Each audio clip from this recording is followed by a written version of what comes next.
So I've just started on a circuit to do having a dual coil trigger circuit, so trigger on, trigger off. So yeah, happy Christmas everybody, Merry Christmas. And why do people get confused between Happy Christmas, Happy New Year? I don't know, it's Merry Christmas. Anyway. So yeah, I'm sat on my own here, plodding away, so I figured I might as well do something with my time, nothing else to do.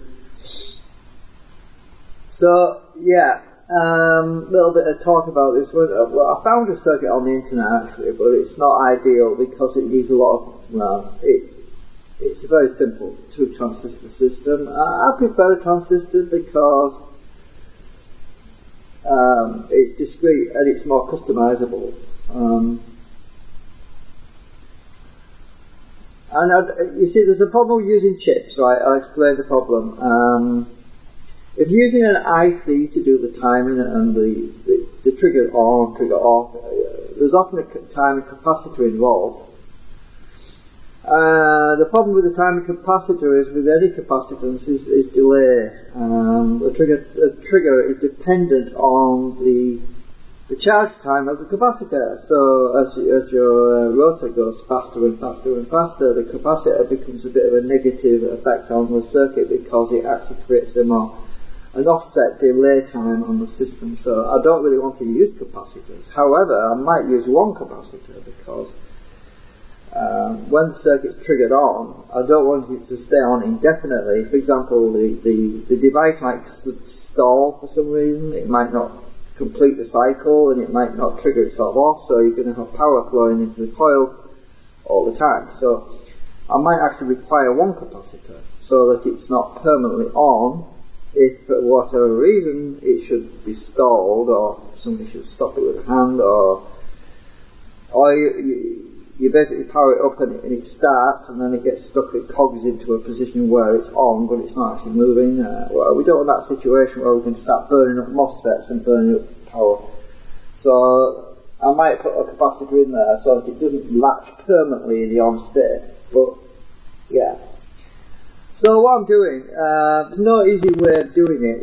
If you're using a DC circuit, you don't want to be mixing DC with AC because it causes all sorts of problems. Well, needless to say, we don't want ripple on the DC supply because that upsets the old apple cart, as I said. So what we're going to do is going to simply use opto-isolators because that gives us really good isolation between the AC and the DC. So we can use AC to basically drive our opto-isolator without interacting or sending pulses that we don't want into a DC circuit. So yeah, it's weird this because I seem to keep coming back to opto-isolators for some reason. I mean, I previously built a circuit for my H bridge, and that used opto-isolators. And a few people said to me, well, why are you using opto-isolators? You don't even need them, really. I said, well, yes, you do, because there's you're flip-flopping the voltages, and you get and I was driving a pulse circuit. It was to do the old Nico switching circuit, and there's a big spike, a big pulse, and I want to minimise the amount of noise being generated on the supply line so that so I can filter out the H-bridge section so it doesn't get a lot of noise generated there. And yeah, it worked out quite well. It actually works. The H-bridge circuit works well still if I need it. But anyway, coming back to this one, I needed two opto-isolators because I need one to receive incoming AC signals to turn it on. I need another one to receive incoming AC signals to turn it off, basically. Right, let me try and get some of these wired up. Right, so let's get our power rails hooked up somehow.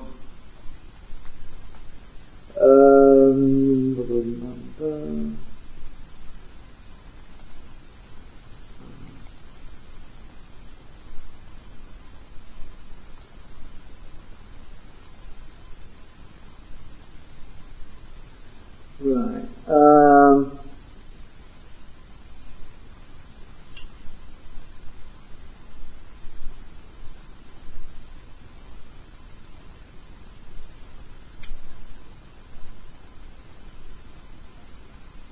You know, actually I need 3 opto-isolators. Oh, don't say I need 3. Do I need 3? No, I don't need 3. Of course I don't.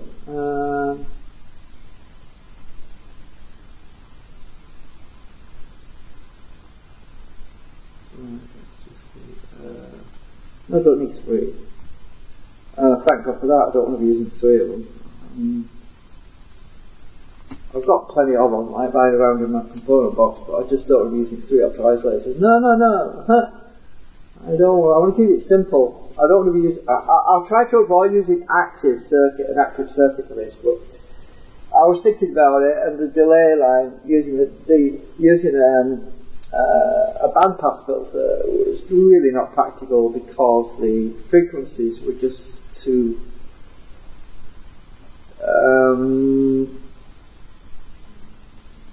there would be too many errors in the differential between the frequency, lower frequency and high frequency, and you also needed a governor of some kind to basically match the frequency with the timing and everything. Oh, it was just so complicated. I was playing about with it on my breadboard for a while, and the gap was just too big.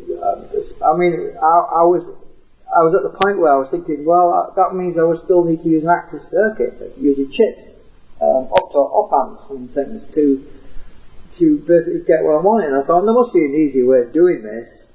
That's when I thought, well, hang on a minute, all we really need is a trigger on, a trigger off circuit. We don't really need all this fancy bandpass filters. We don't need all that. We just need a simple trigger on, trigger off, and then we can set a slight offset on the input and the output. Sorry, the on state and the off state.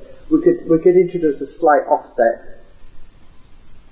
based, by adding a small capacitor, like something like a 1 nanofarad on the input trigger, so it just delayed it a fraction, or advance it, using capacitor to advance it to trigger slightly earlier than the off state. We could do something much simpler. So this is where we're at the moment. Something simpler. The advantage with these opto-isolators is really they don't really need external power to run them. The only thing that we really need external power for really is the part that is to operate the transistors really. Because the op-amps themselves will get the power directly from the AC coil, the trigger coil, which will send a pulse through to activate the LED that's in there, which turns the transistor on, which will basically, the transistor that's in the opto-isolator will simply act as the push-button device, which would normally be there. There's normally an on button that you press and an off button that you press, but we don't use buttons for this, so we're using a solid-state button system, really. That's what they're doing, so they're acting as a push-button system. Right, I'm talking too much. No, I need another 1K. Let's see. I need a 1K, so I'm just going to copy that. Is that 1K? Yeah. Copy that one, paste it down here somewhere, just rotate that around. I want the 1K between the base and the collector of the PNP. So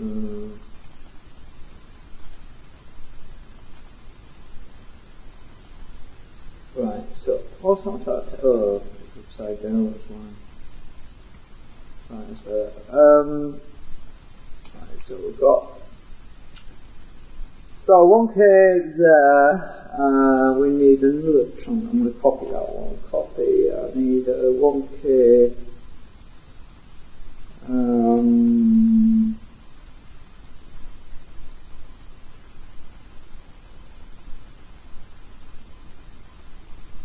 my transistor's back to front.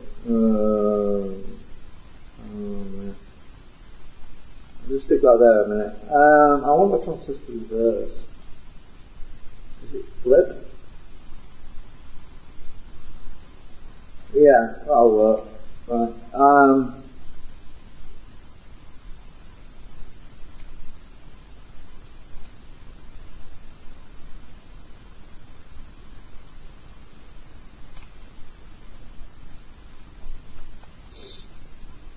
want it that way around because I want this resistor between.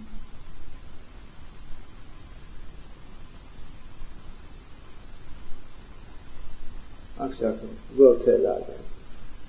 It'll look better down here.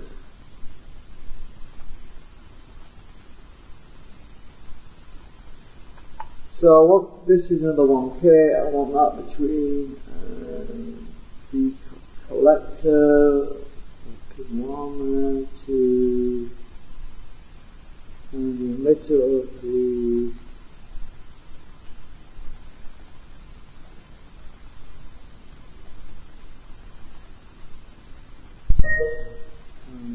down a bit. Right, okay, it's starting to look like a circuit now.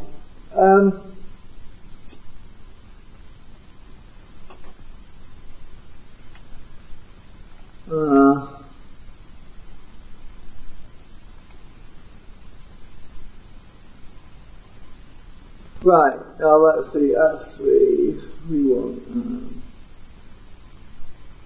another resistor.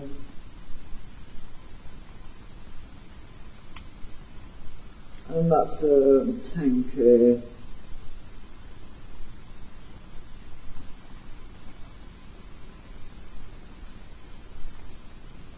Let's just edit that.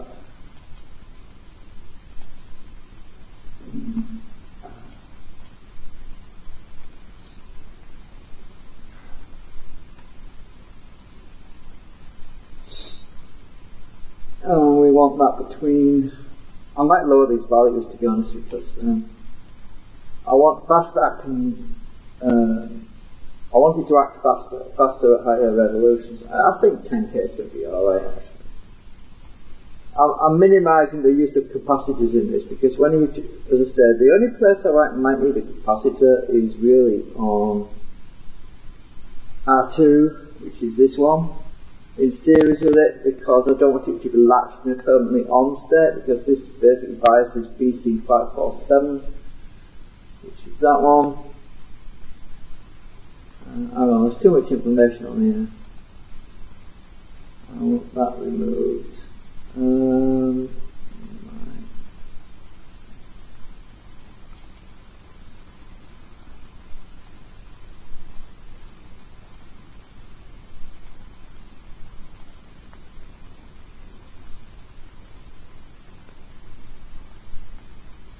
When you get too much information on each transistor and everything, it looks cluttered and everything, you know.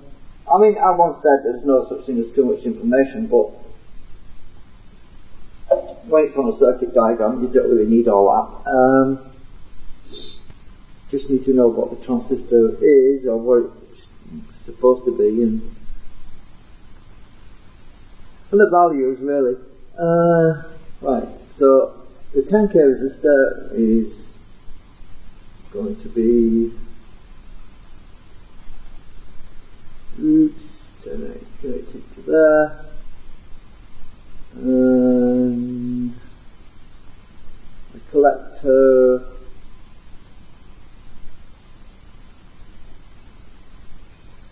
this lot's in the way now. Hang on a minute, let's move this lot up a bit. Oops.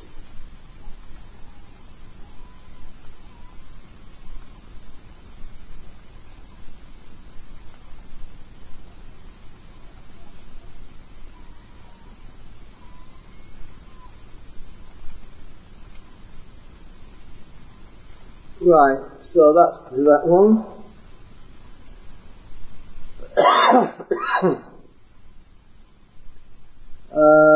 What else we need? The switch is basically going to be performed, the switching function is being performed by the auto-isolator, which is this thing here, with a resistor in series of 1K. Actually,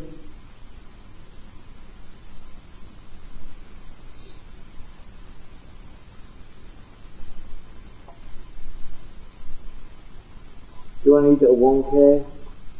Hang on a minute, let me think. No, I need Now what I'm thinking of is the collector needs to have, let's move this up a bit.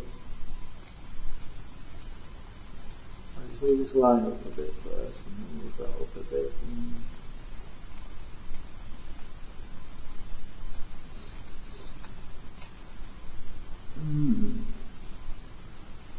I better save it so I don't have a crash or anything.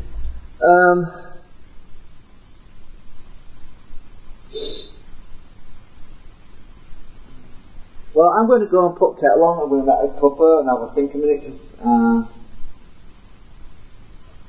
Yeah.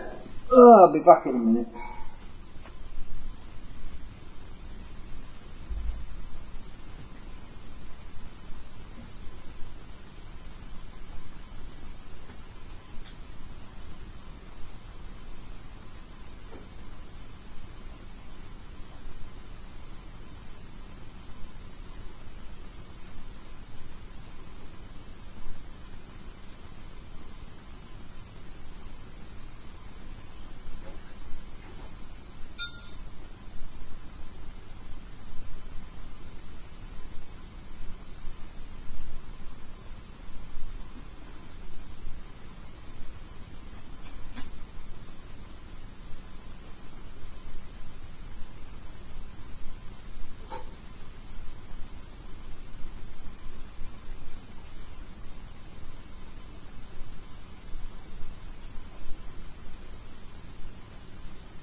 Oh.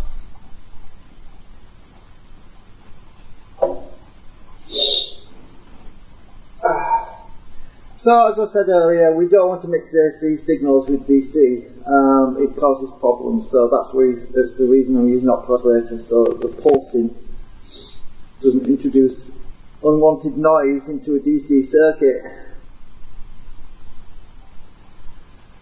And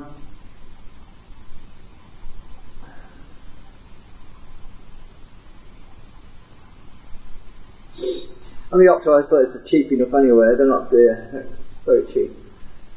I think I'm going to rotate this. That looks better like that. Right, we're up now.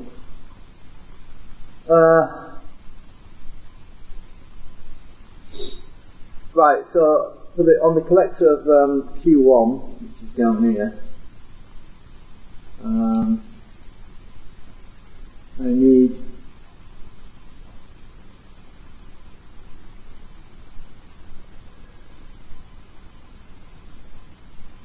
to connect that to, that's the output. So what I need is another one of these. So this is going to be the output. So what I want there, I'll stick it, I'll stick it here. Let's move this over here.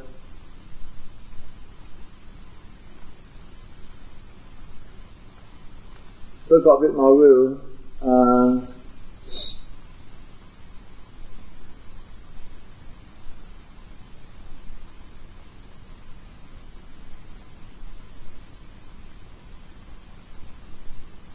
I want to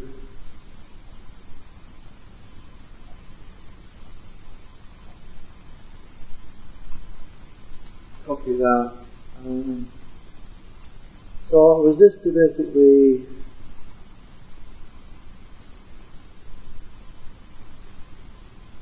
here, this is our output.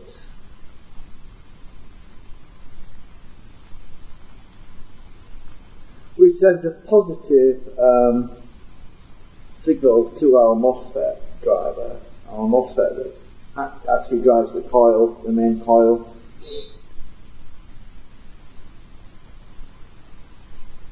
So that will go to there, that will go to our collector. Oops, missed it.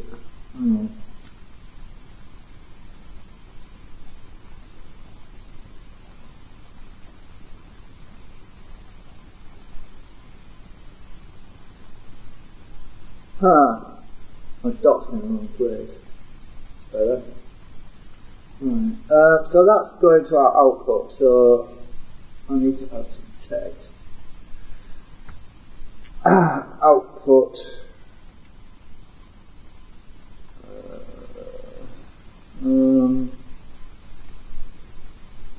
Damn it. I want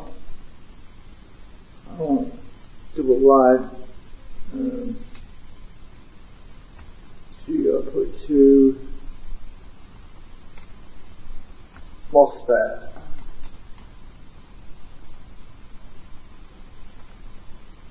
Right, so that's our, I'll stick that there, I think.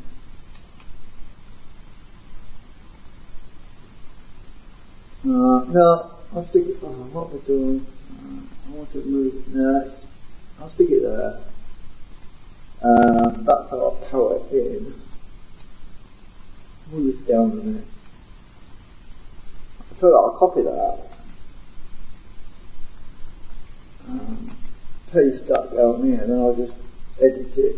And that's power in.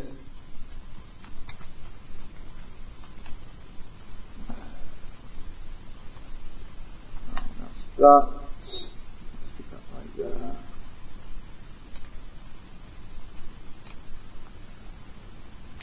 I should possibly put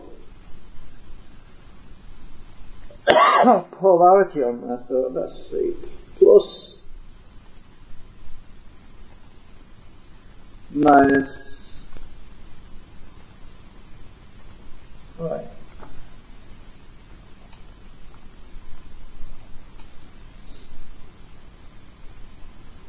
Maybe I should put, yeah, hang on, plus, let's put plus 12 volt. Plus 12 volt DC, right, that sorts that out.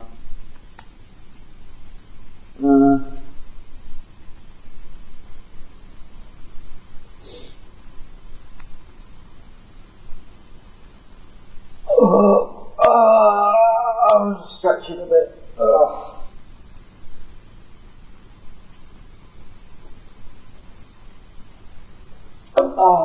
Coffee's good. I really could do something stronger today. It's Christmas Day. I really could do with some like sherry or something, but yeah. Waist tight as usual.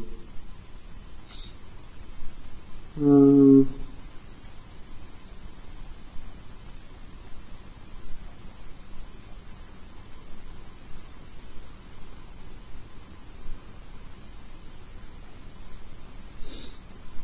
what else is there? Oh, our trigger input coil. We've got to sort these out. I haven't worked this out yet.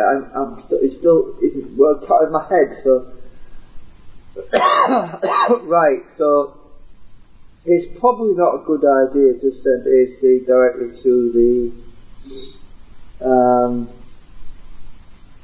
opto-isolator LED that's built in. So what I'm going to have to do is put a resistor and a diode, maybe to protect it from the opposite cycle.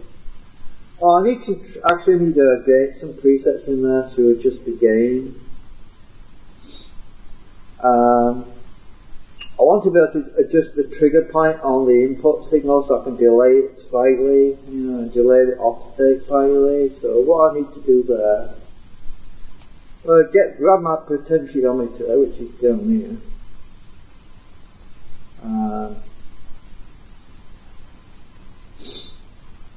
Let's rename it VR1.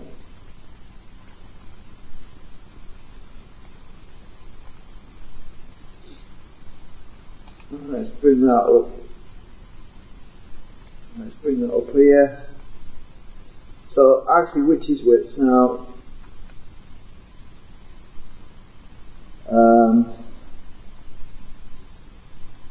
This one is basically the on state, and this one over here is the off state.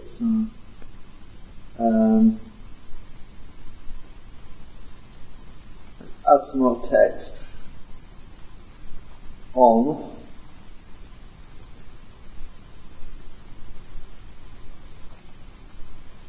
and off would be over here. Right. So this turns it on, the other one turns it off, so I need to rotate that. And I want that so that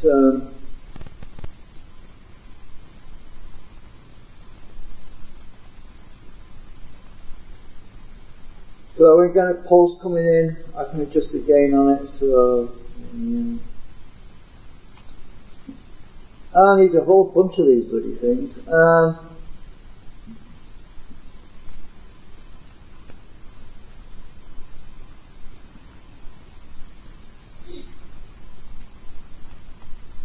So I'm going to rotate that one to,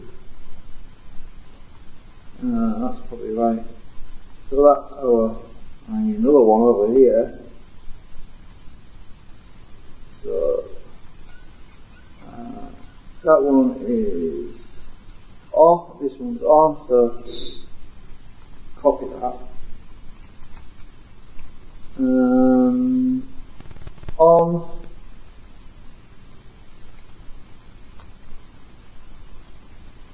Off. Right, so this is for triggering on. That doesn't look level to me. Oh, it was level. Right. These numbers are backwards now, but it's wrong sideways. 2, 1.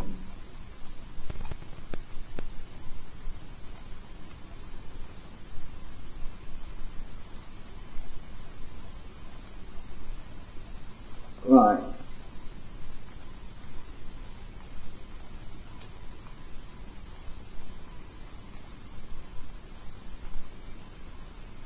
Okay, so I also need the noise trimmers, so copy that.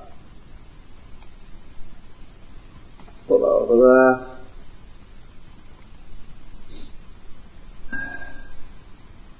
Right, our output, the opto isolator will be to ground. So we need to bring that down to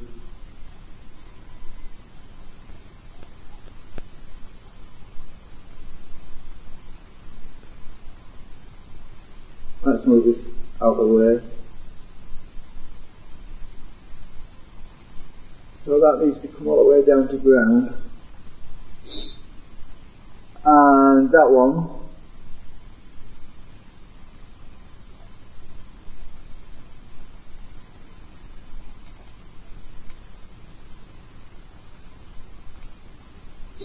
also to ground. Now, I haven't wired the off one yet, so let's see, the off state would be between supply. Oh, this is getting a bit messy. The off state will be between supply, which is there. This is getting messy. I'm going to bring my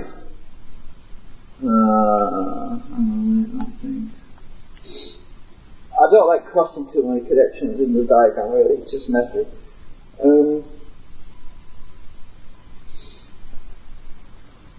So I'm just going to bring that up there a bit.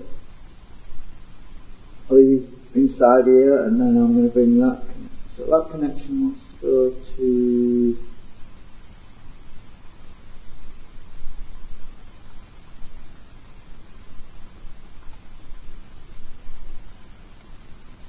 there,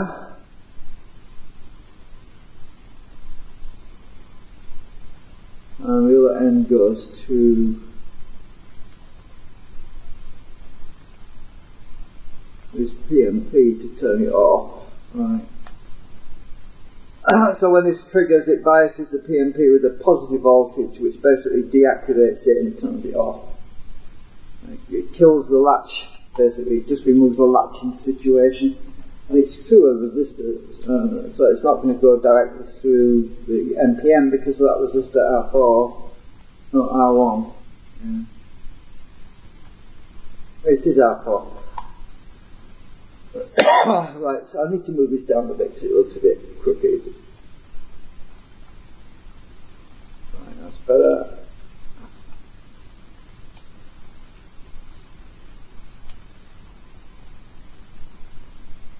Actually, it would be nice to have an LED in series with the on state, so I know when it's actually on.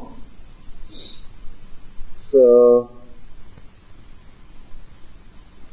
this particular one here, I want to know when it's actually turning on. So what I'm going to do is I'm going to stick an LED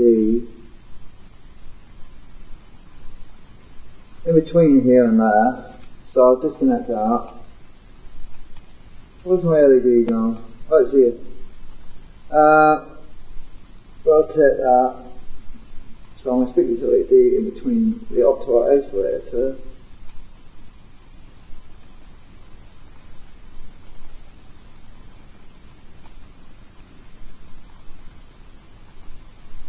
Right, so we know when it's being triggered. Oops. Oh wait.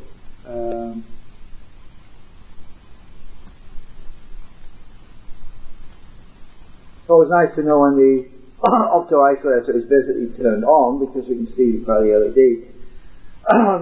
It's basically an infrared LED that's in the opto isolator, so yeah.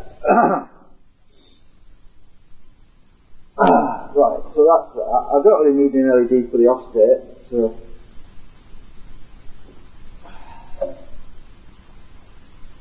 let's just save that.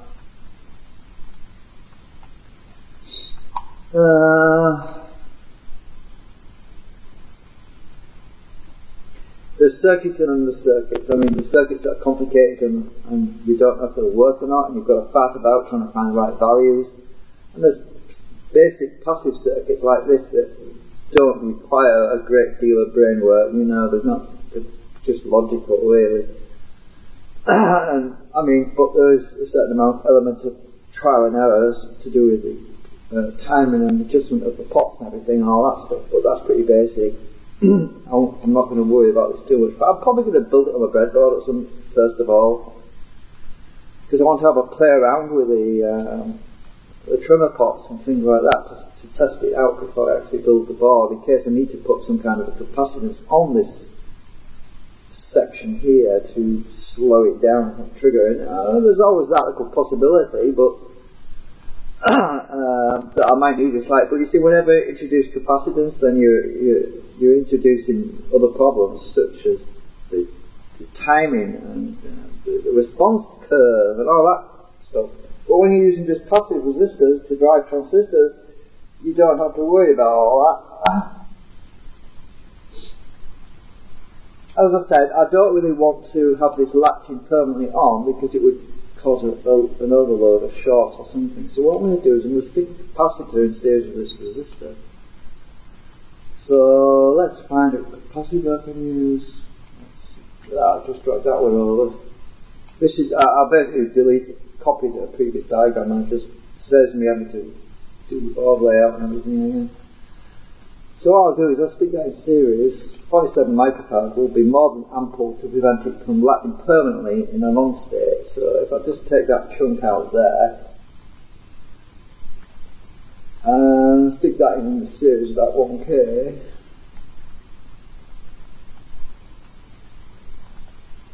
that should solve a permanent latching situation where it doesn't go off by itself after a few seconds.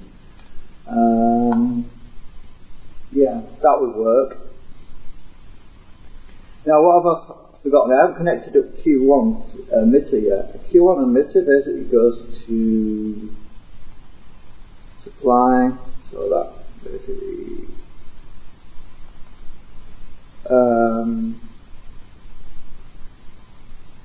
comes all the way up here, and I need to move this a bit now. Right, so that's that connected.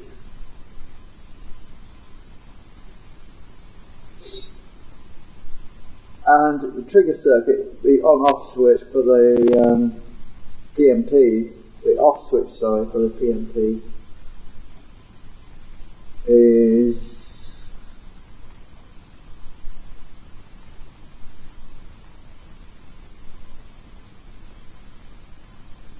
I'll stick this outside of this section because it's a lot cleaner. So I'll stick it over there.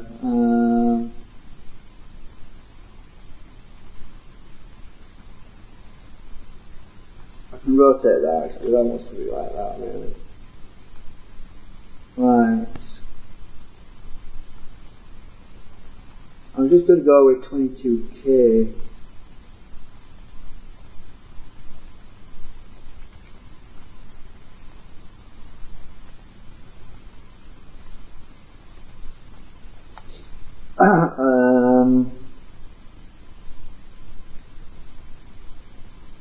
I don't need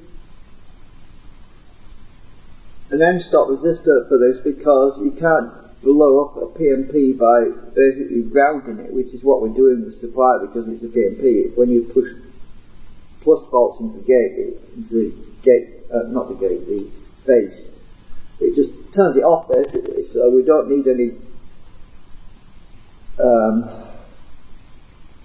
end-stop resistor, but the trimmer will be an advantage in determining when we turn it off. It will create a bit of a offset, so that's useful. So this will go between. Connect that to there. Oops, what we've done.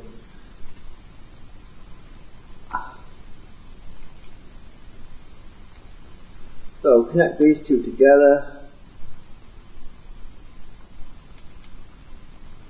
This wants to go to the base, down here. Now this could be just looped over to there.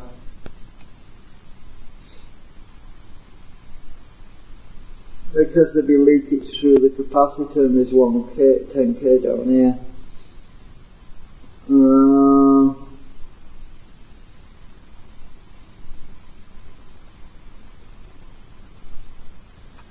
The other end of this wants to go to supply. Actually should flip this around.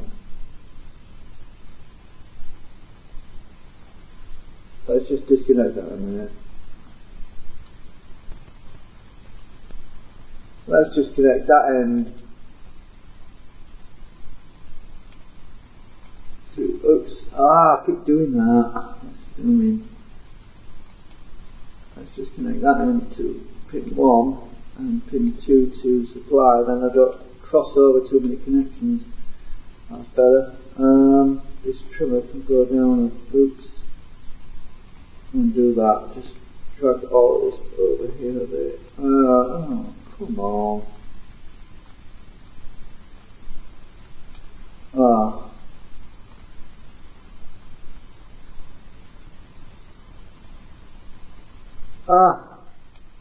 Messed up down here now.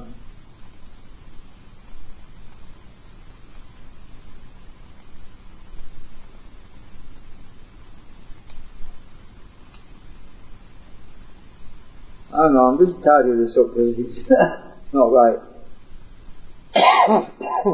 Oh no! I lost my dot.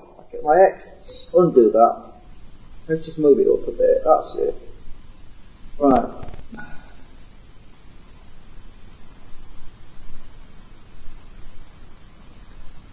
This goes up to the input bit.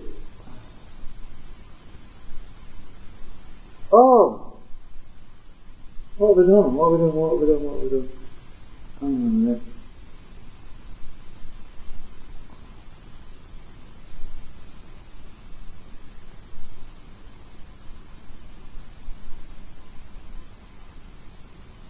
I've done this wrong. Duh.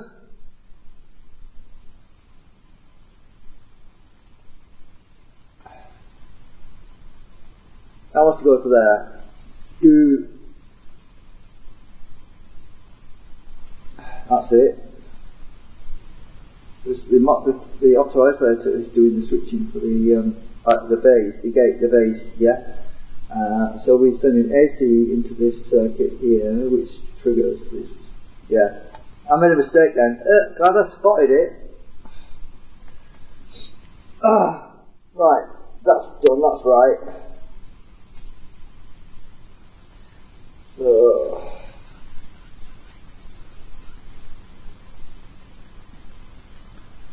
And the on state is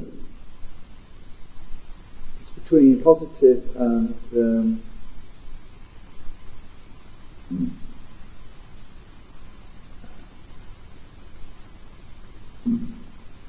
so actually the on state is the AC signal again, so I'm going to move this outside of this area because it's less messy. So, oh yeah, I made a mistake because I'm using the DC. Duh, it wants to be the AC input signal. Let me think.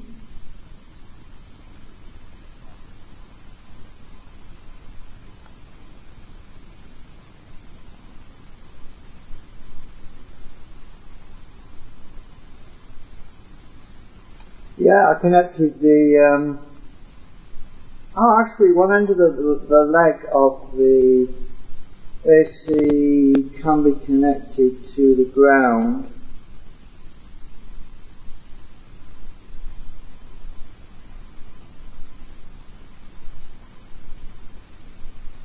Yeah, we can use a common ground for the AC as well as the DC. Yeah, we can. That's what I've overlooked, you see, is the common ground. But I included it on my header, my socket. Let me just think a minute. Do I need any of this stuff over here and clear it up at all? Don't need that. I might need that L coil.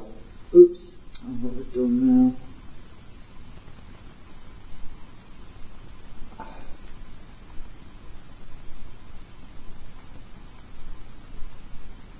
I'm just going to copy that. I see what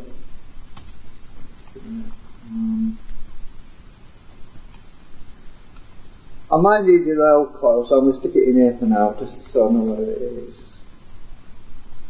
I'll stick it there. It's a small to delay the off state, just a fraction of a few microseconds or something. I might need that, I don't know.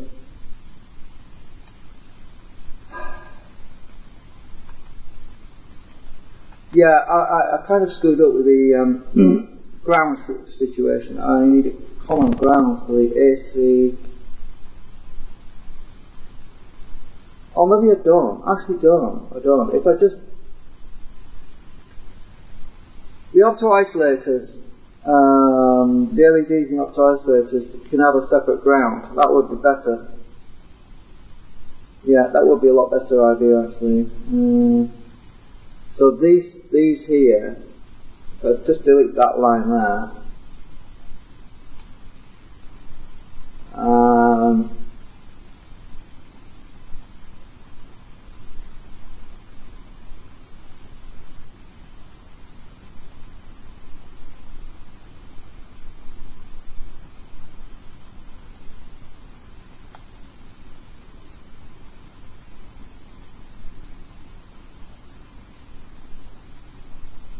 I'm going to bring these over in the same place over here, so I'm see what I'm doing. I'm just going to bring this over here. That's on, that's off. I'm just going to get rid of this connection. I'm going to start again with this because this is wrong. It's not right.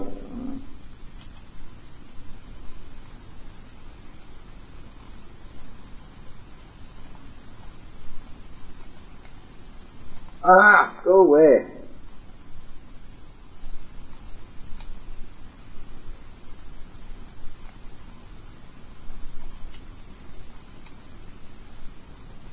Sometimes the software thinks you've double clicked when you just click twice quickly. I haven't double clicked, I need to change in the settings of my operating system probably. So what I basically need to do is, I need these to be on a common AC ground, a separate ground. Yeah, so if I just delete that, now we'll have a common ground over here so that this basically goes to there. Oops. Right. And that one goes to there. Right, this is a separate ground, so I'm going to highlight that now. Highlight that, because that's a different ground. So I'll highlight it in blue because we want to be on a different ground system. I want to keep this isolated so we don't have AC interference. Right, so these two can be connected together like that. So we have a common AC ground. Our on signal, our off signal, let's do that first. Off signal is there. These two run to the... I've stopped doing that really. I want to be able to look at the same like that, and we want this one, which is our on signal.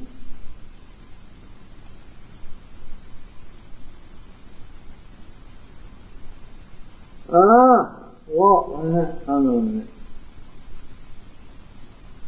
I'm going to go all the way around here.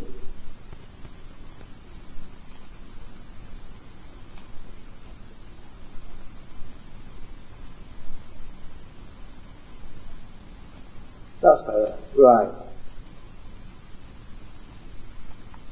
Okay, so we have a separate ground now for the AC. That's probably the best way of doing it because the actual auto-isolator is separate anyway and it uses the DC part of the circuit. Yeah, that's better. That's the right way of doing it because I don't want AC mixed with DC. The whole point is obvious to stop having noise on the circuit because noise on the circuit could cause it to prematurely trigger on and off randomly when you don't want it to. I suppose I better go and check to see if anyone's in the chat on YouTube.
I've not really been live for 2 hours. No, I can't have been. Oh, that's the time.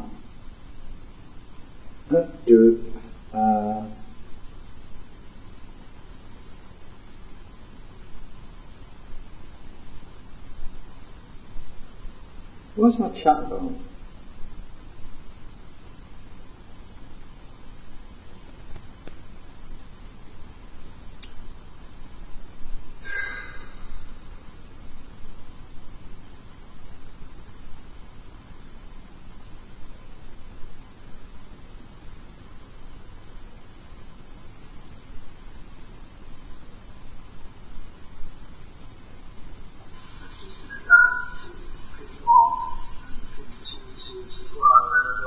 Oh my god, I don't want feedback.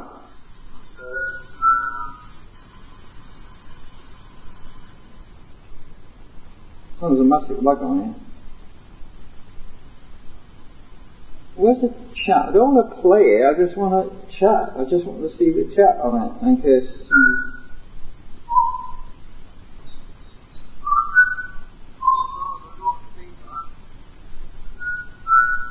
Who's whistling? Where's that coming from?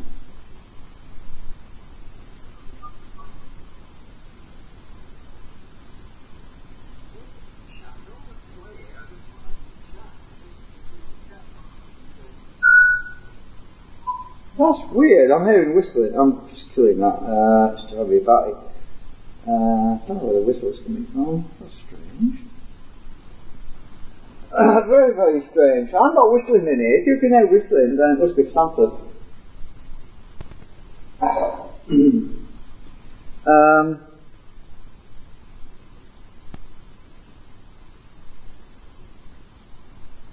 Right, I'm just going to go to...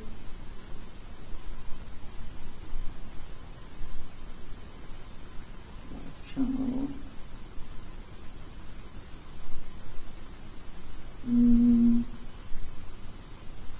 Oh, that's not good. I want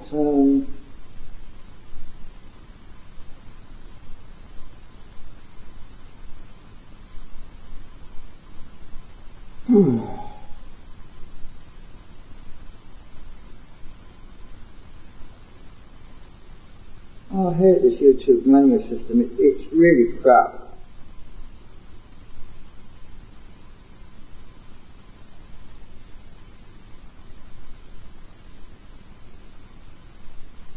What the hell? I don't want to be in this stupid place with a light bulb. Go away.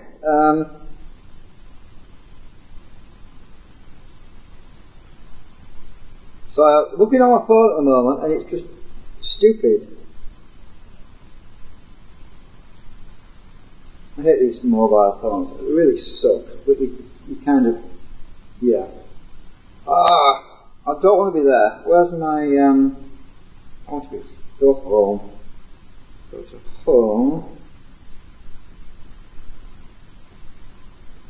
I want to be in my live stream menu. I want to be in there and I can't find it.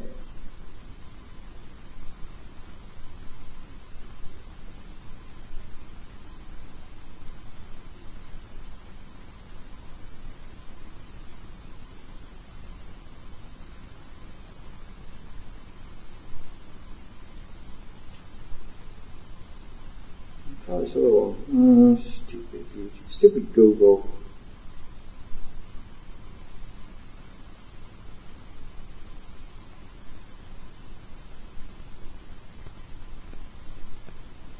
Google used to suck. Why is it when you want to find your flipping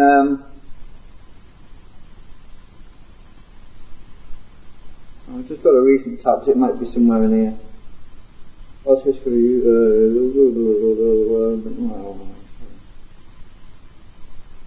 What?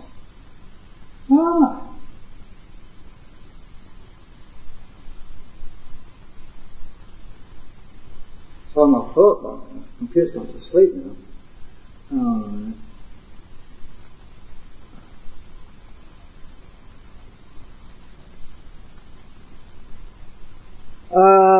I want to be, here we go. I want to be live streams. That's where I want to be.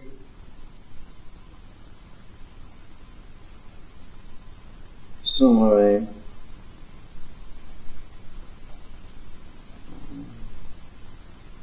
Where's the chat? Give me the chat, you stupid thing.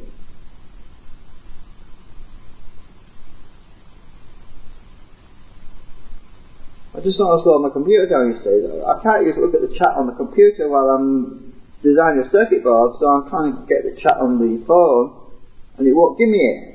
Can't find it. What's this?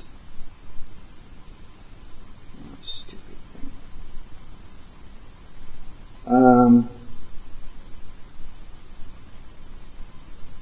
Oh no, it'll do. Just forget that. Go away. Just close that out. I'll just open Streamlabs. Streamlabs will have my chat in it.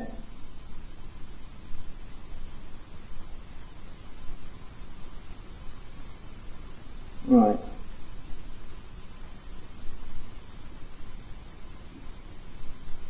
Should have.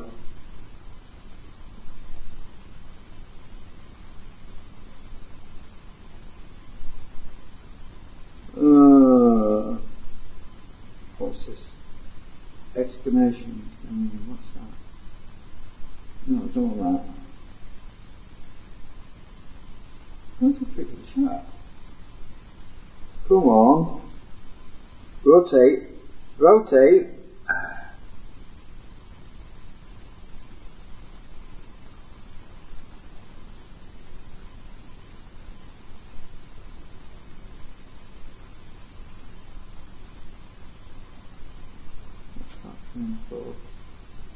I think I found it.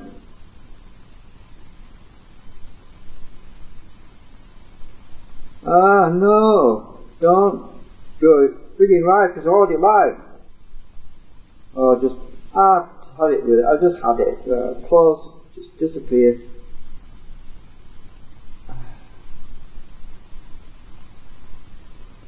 Screw that.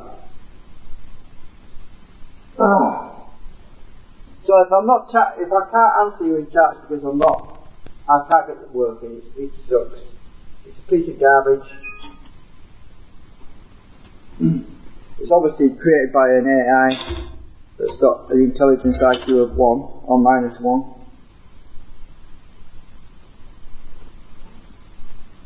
That just wants to screw around with us.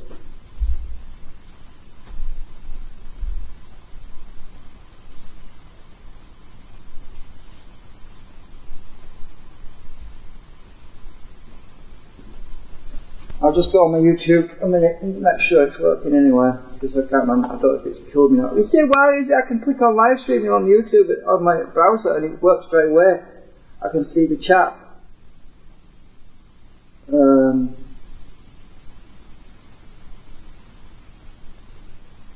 I can't see bugger all on here now, it's blank. What?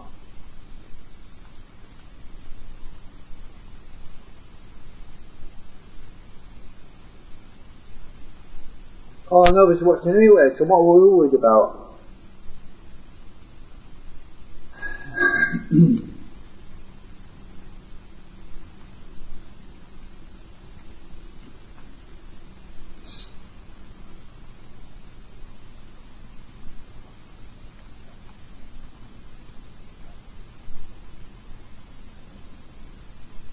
Right, go back to my design. Right, okay, so what I've got here is basically, oh that's messy, I don't like that, crossing all like that.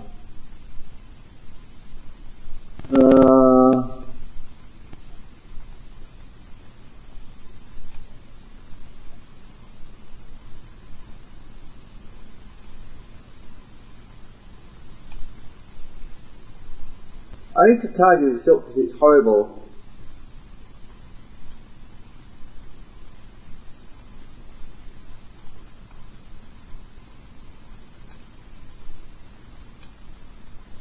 Oh, come down, will ya? Hang on. Undo. Let's just move the whole damn thing down here a bit. Alright.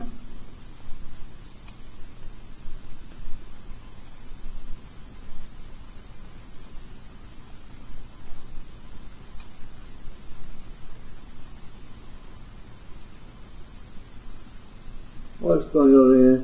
Right, that's okay.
So,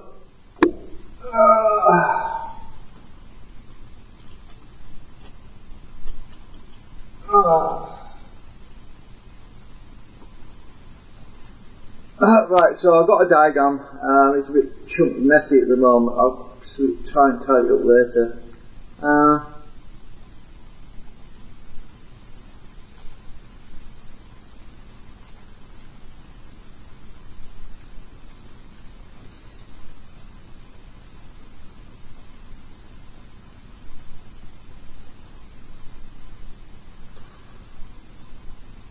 Well, I'm not happy about the.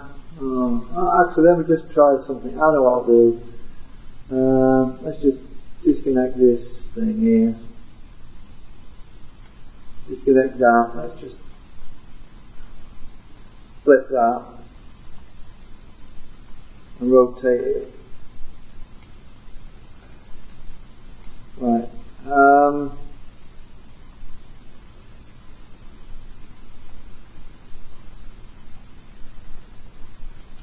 Set this connection over here.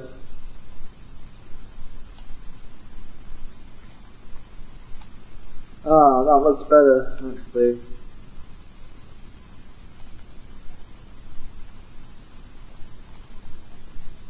Yeah, that looks better.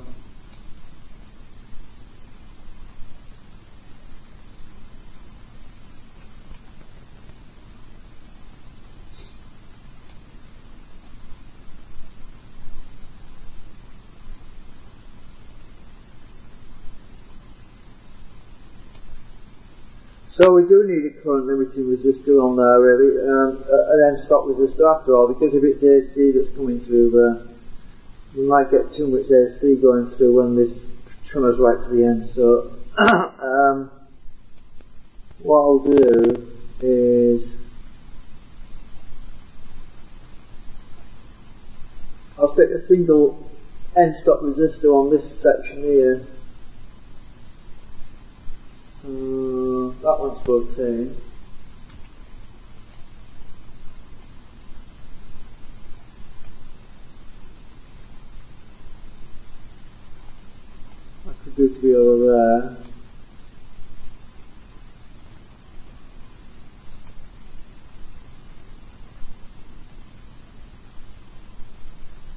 Let's just go with a 1K. I'll copy that one. And I'll stick a 1K on this section here.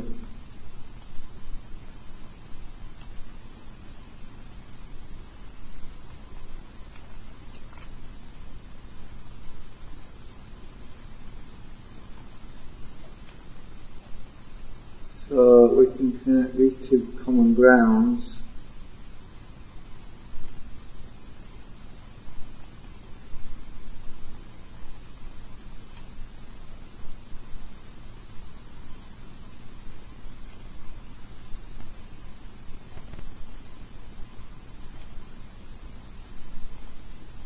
Like that. That might want to be lower than 1K though. Mind you, those trigger coils can generate quite a bit of voltage. It can be 12 volts or something. Actually, let's go with a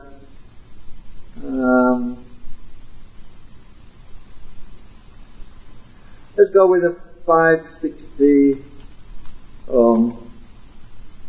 Oh, what have we done?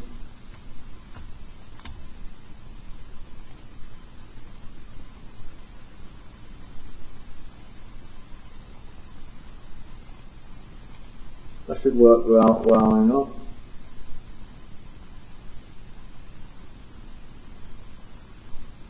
They're only pulsed, you say. They're only pulsed on, pulsed off. They're not on permanently. These opto-isolated LEDs, they're just basically pulsed by the coil, so they're not on permanently. So we need our low enough value that we can see them lit up. Otherwise, we won't see anything. It'll just be so fast and it'll be dim that you won't notice it. So I dropped the value a little bit.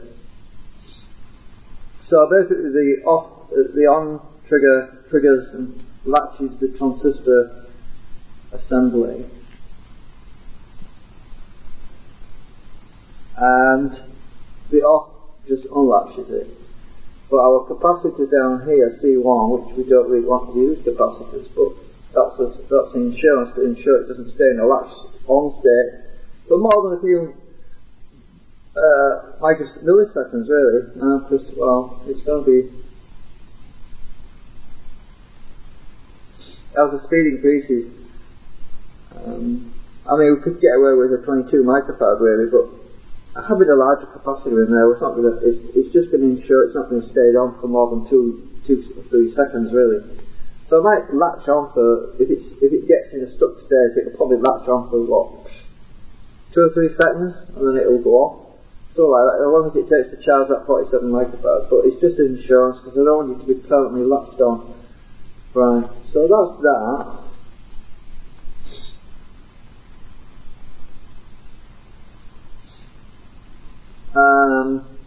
I probably want a bit of a delay on the off trigger. Looking at my rotor assembly,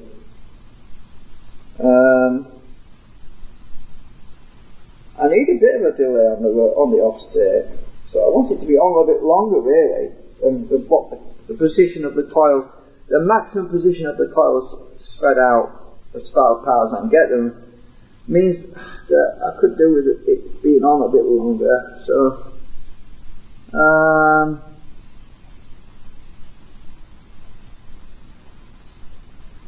So sticking that a coil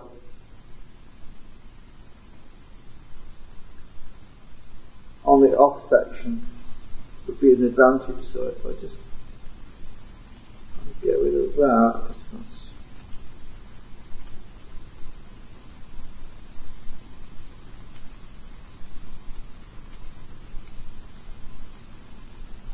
stick it over here. So when it says off,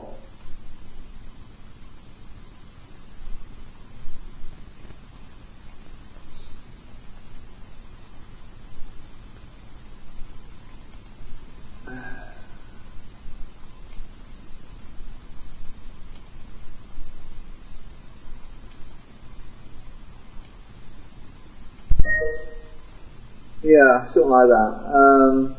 I'm not sure what millihenry I'd need though, so I'm gonna put 3. I think it'd be about 3 millihenry, something like that. based on my other circuit that I've built. Probably.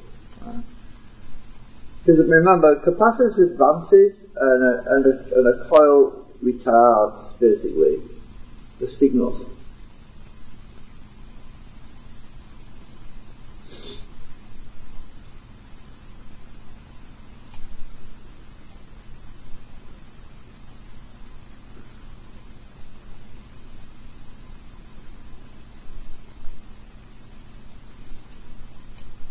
I'm just thinking about something here because I might actually need a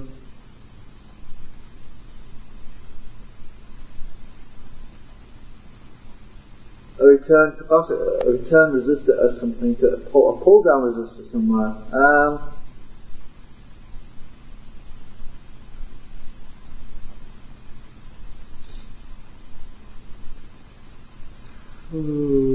Let's see, do I need a pull down resistor?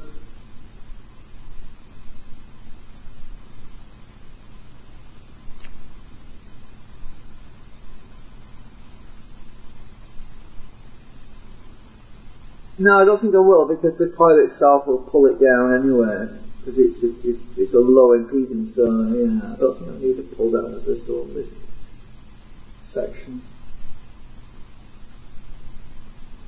Oh, this section.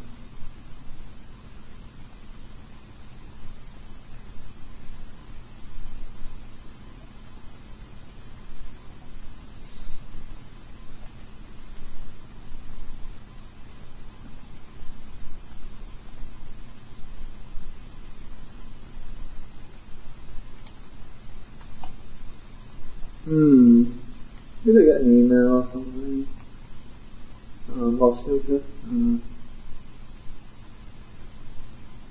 Oh my god, I'm getting a Z email.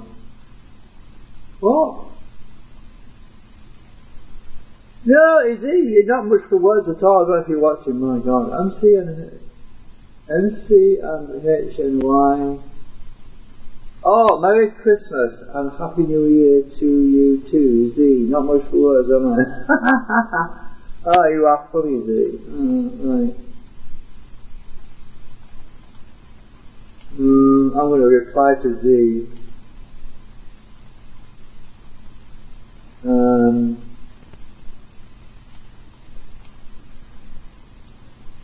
I guess I'm just going to put, USA tax on words, especially at Christmas. Sorry to break your bank. Excellent. Right, that'll make him laugh probably.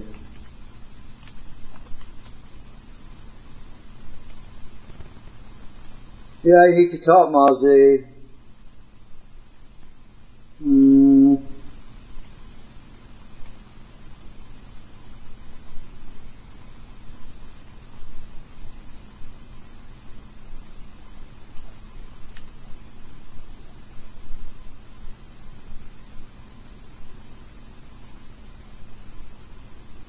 Well, at least he sent me an email at Christmas. I mean, God, it must be frigging Christmas to get an email from Z, because zero fossil fuels I'm talking about. Zero fossil fuels, if anybody doesn't know, is the genius behind research into free energy and all that. But he's been so tied up and busy lately, and he's got a new job, and his computer recently blew up, so to speak, well, in a manner of speaking, so I can kind of let him off a little bit. I'm going to open my Christmas present, you know. Oh, guess what my daughter got me? She got me some Turkish delight. Actually, I'll eat one while I'm live, because if I die during the live stream, you can call an ambulance. Oh, they smell really yummy. I wasn't joking. It's just at the phone, you see. It's a Sibber hat on it, and I don't know where they come from. Amazon, God knows where Amazon gets its food from, but yummy, they're nice. I didn't open them till Christmas Day.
So I was just sending a text to my, well, a messenger message to my daughter, thanking her for the Turkish delights.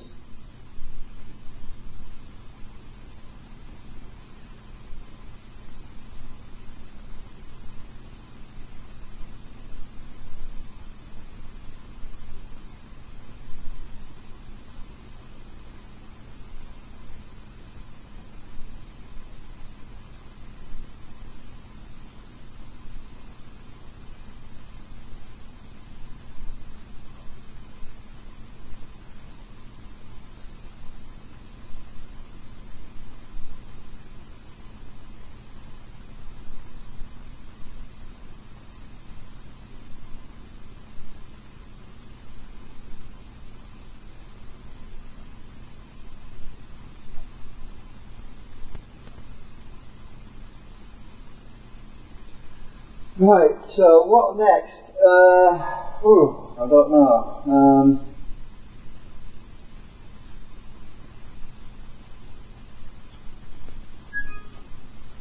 I'll stick the phone back on its stand.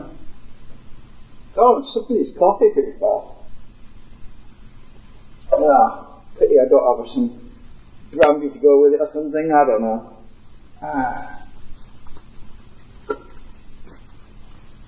Get drunk. Oh yeah. Oh, what's this? Pineapple? Can't tell by sniffing it.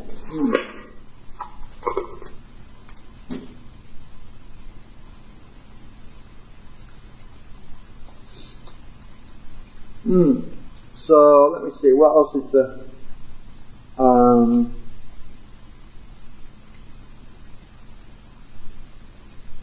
Have I forgotten anything?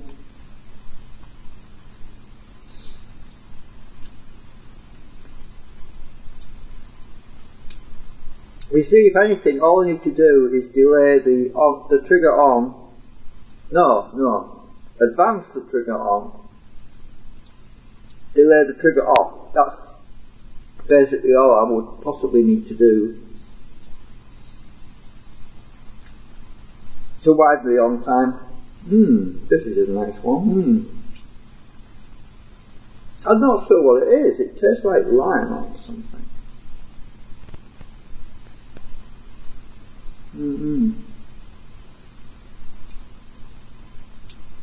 Mysterious fruit.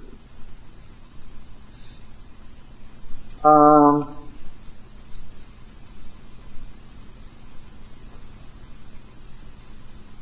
suppose I can flip that. Yeah, that was better.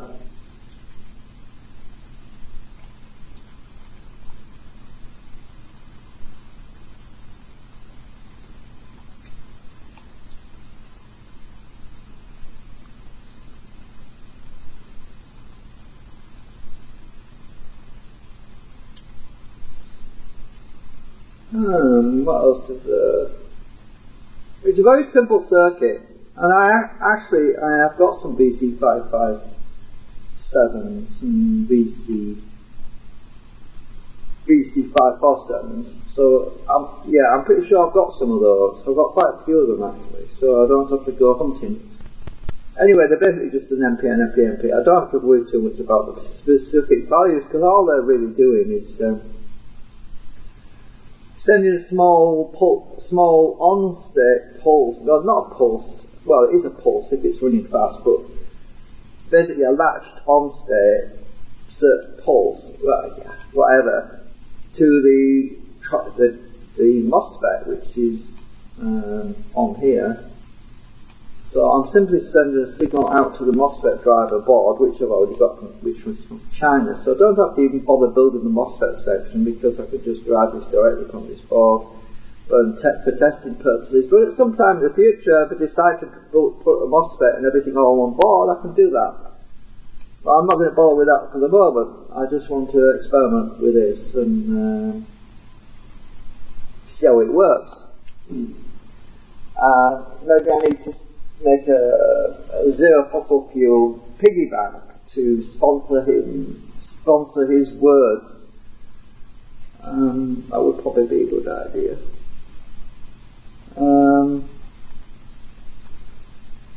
Actually, I'm going to send him another email, because I'm pretty sure he's at home celebrating Christmas.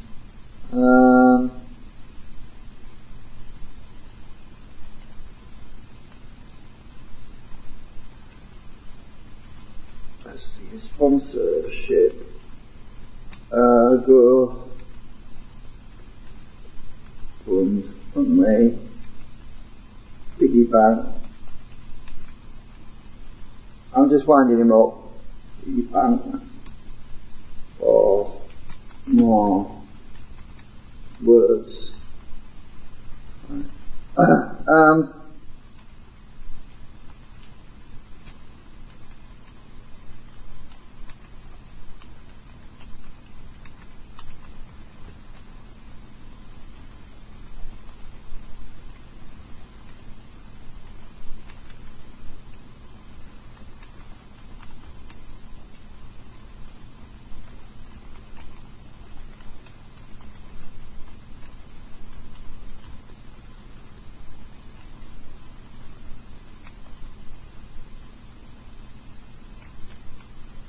Oh, I've lost my link.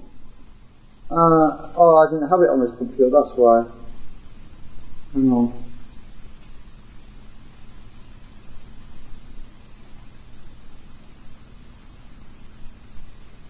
I need to be live streaming.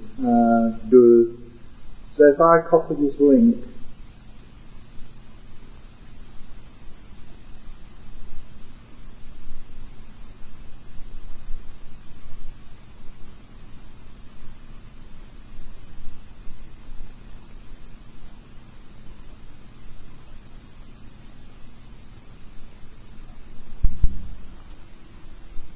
copy video URL.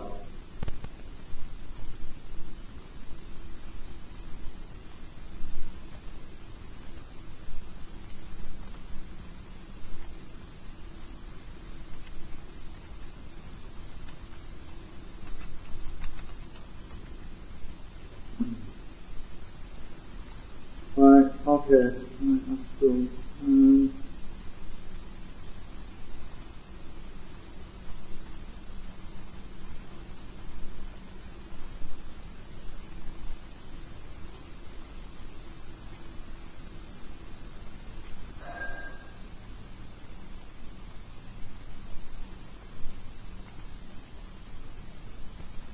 Right, so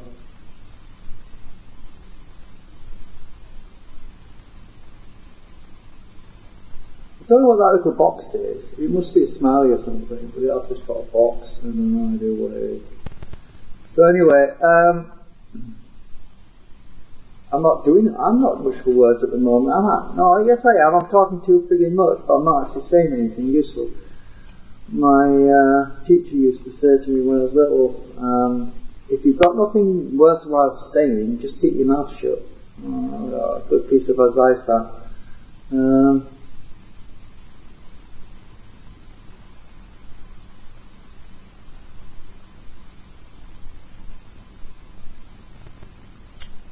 So R2 and R3 and R2 should be 1K, yeah.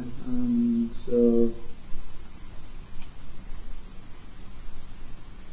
we've basically got our AC circuit and our DC circuit completely separate.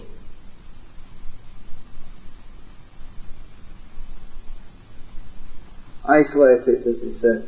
So that's good as well.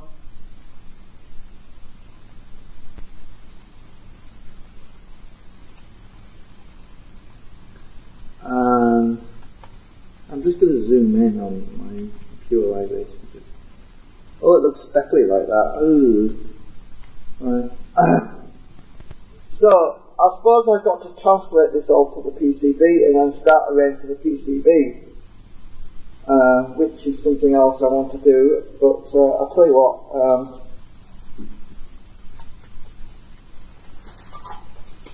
I'll stay alive for a little bit longer just in case, because nobody's on there right now, and just give people a chance to find me.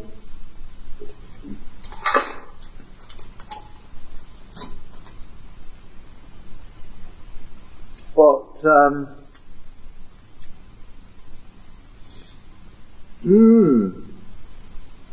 yum yum. These turkey delights are really yummy.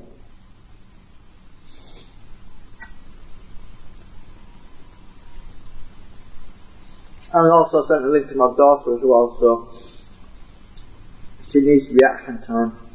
The time between she sees the video streams live and between the time she clicks on the play button or something. And I mean, I've told her I was live, so if I actually disappear now and I'm not live anymore, then I'm telling a fib, aren't I? So don't want to be telling fibs at Christmas. Oh, this needs to go up a bit. That's better. And that needs to be straightened out.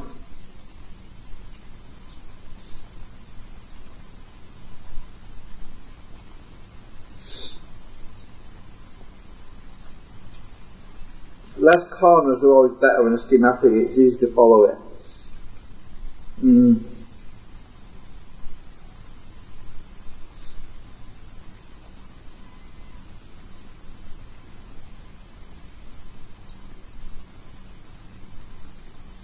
So what I was going to do to tidy this up? I know what. I'll move this along here.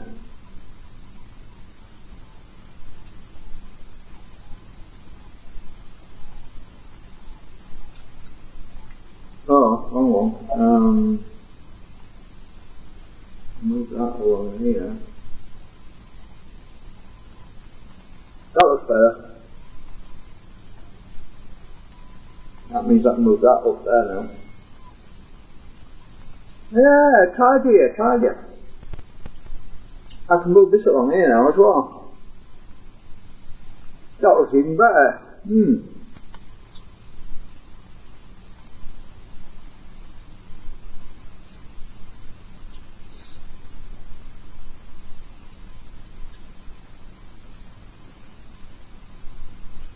That doesn't look so good. That looks better, that's better now.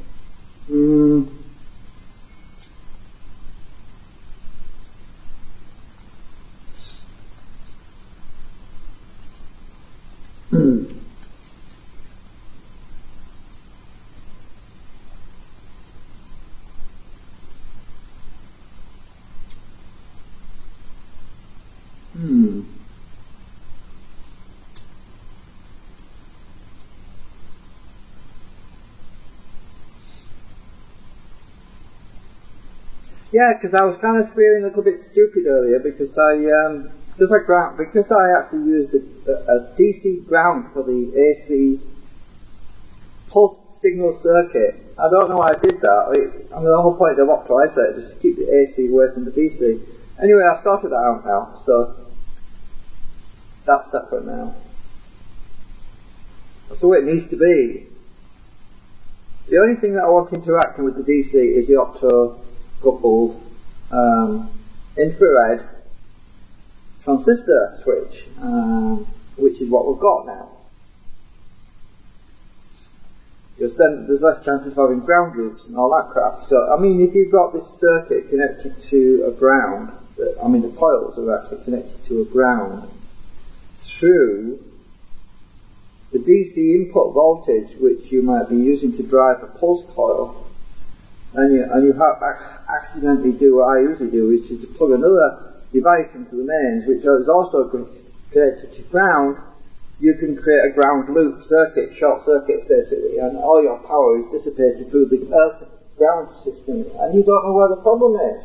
That's why I'm trying to use opto-isolators, so I can basically eliminate any dual ground situations. Well, I've only got one ground, one earth ground.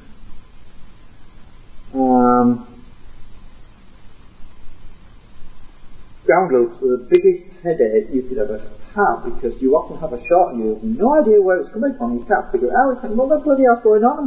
There's a short, but I can't find it. And it's usually because you've got an earth lead on your oscilloscope connected to the mains ground, and you've also got a ground somewhere else. Trust me, those situations are a pain in the neck.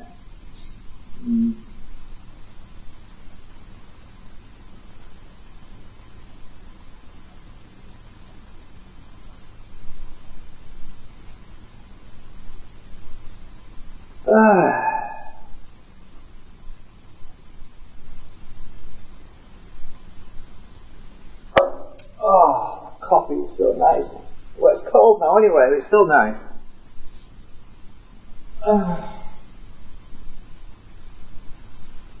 Looks like we have a westerly wind today.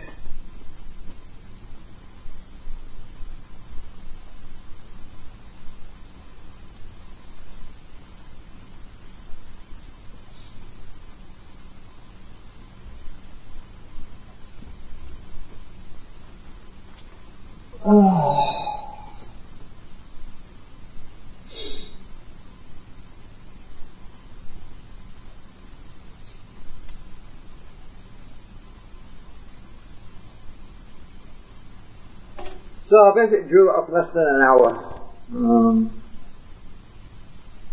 Right, okay, so let's basically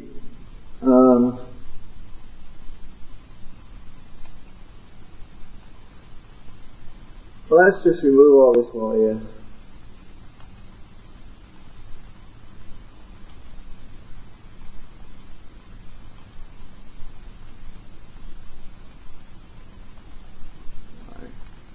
Now let's go back to schematic. Let's just go forward design changes.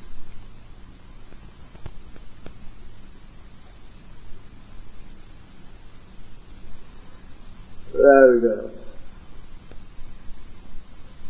So now I've got to design the layout of the circuit board, and that's going to be a pain in the neck. This is what you call a rat's nest. It is a rat's nest, it really is a rat's nest. Because it's complete, garbage until you sort it through it all and figure it all out. Where do you start? That's the question. That's the question you always have, is where the hell do you start? Well, let's start with H3 and H4. Let's group those. Where's H3 and H4? There's H4. Let's stick these over here somewhere. That must have been flipped.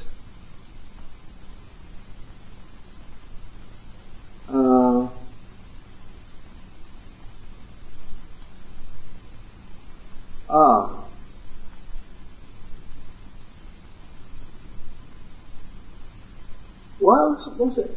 Oh, I just want to rotate it. Alright, let's stick them over here. Let's start with our sockets and put them at the end of the board. For the moment, and power input is our H1. H2 is our output to the MOSFET. So let's stick these down into somewhere.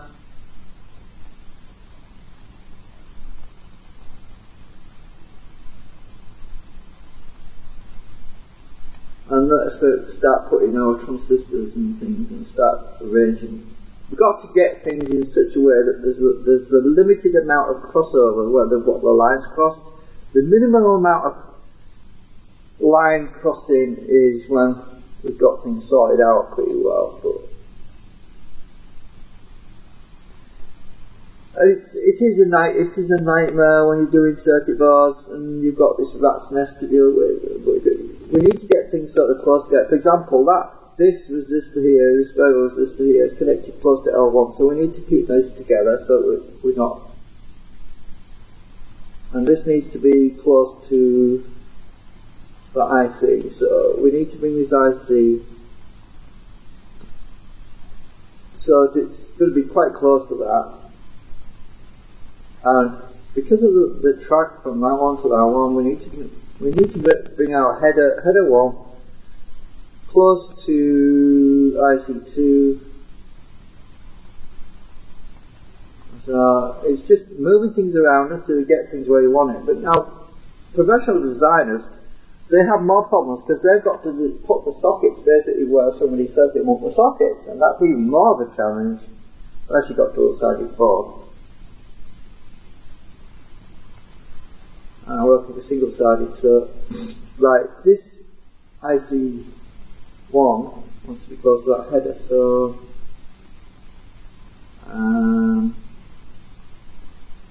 now let's go a diagram again. Now Q1 needs to be close to IC1, so this one wants to be close to IC1, so let's move that there, and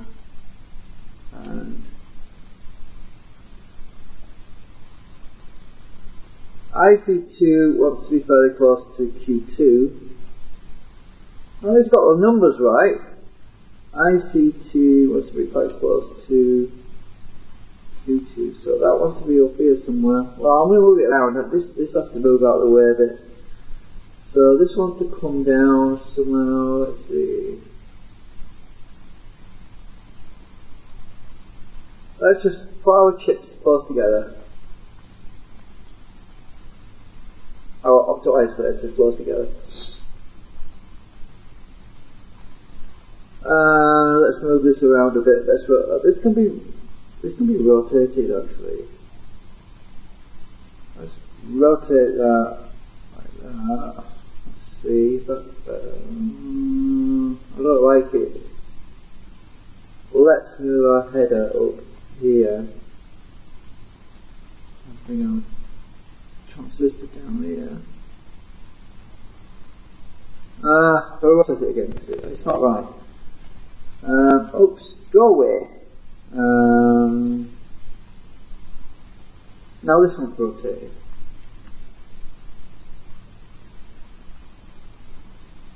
Nah, that's not right.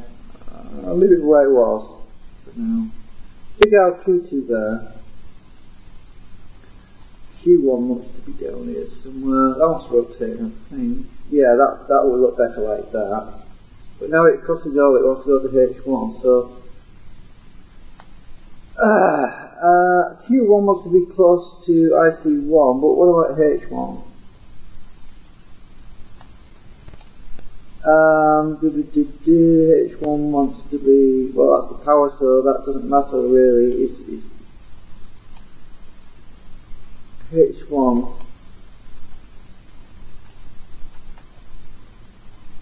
H1 is supplying everything, so H1, let me see, I could stick H1 anywhere I want on this board. I'm just going to stick it off the board for a minute because I'm going to rotate this thing.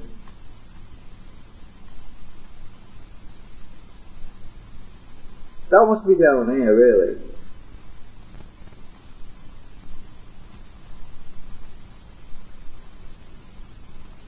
Header 1 going to have to be inside of this lot, so I can move the tracks through the middle. So H2 can go back up here a bit. And this wants to be down here somewhere. So I'm going to stick it down at the bottom here. Because it's a nightmare to route this stuff. And it'll look better when I get the resistors in on the board. Now let's just grab these resistors. Let's bring them all over here. And start sorting through resistors. Now resistors basically are nice because we can put tracks between them. So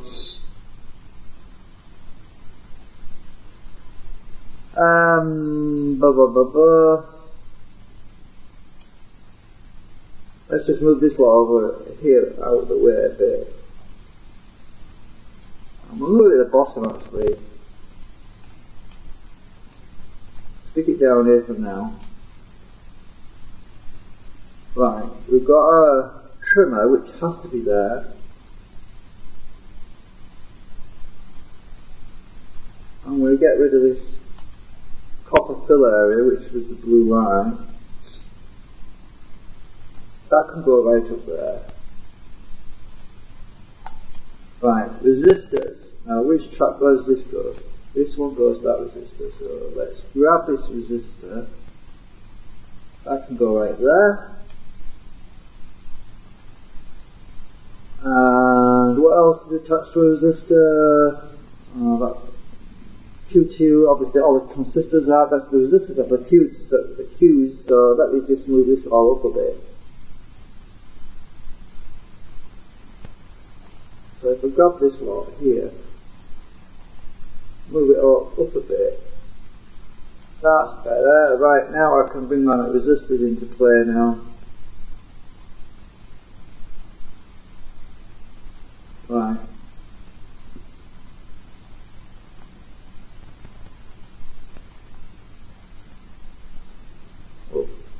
Move that, or rotate that one. We want to be to that opto isolator, so I need to leave some gaps to route the tracks through, so I'm going to stick that there.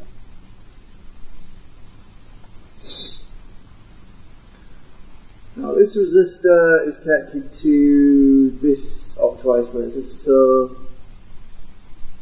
that must be rotated. I'll stagger it so you like that. And let's see, R4 is mostly connected down here, so I'm going to bring that around here.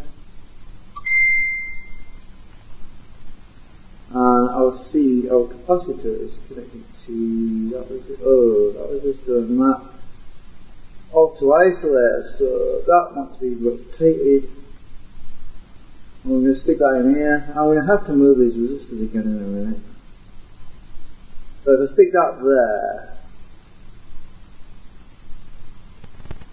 and move this back out here, and move that one. Oops, stop it going! Right, move that back out here. Now we've got one resistor left, and that wants to be on these. Yeah, that's the ground, that's the con ground, it's the AC ground, I think, or something. Let's just rotate. Stick that there. For the moment.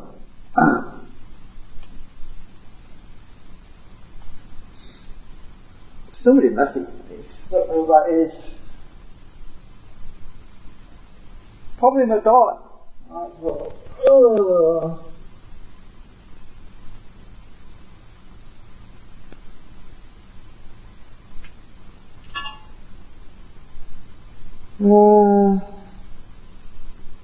Yeah, it was. Merry Christmas to everyone as well.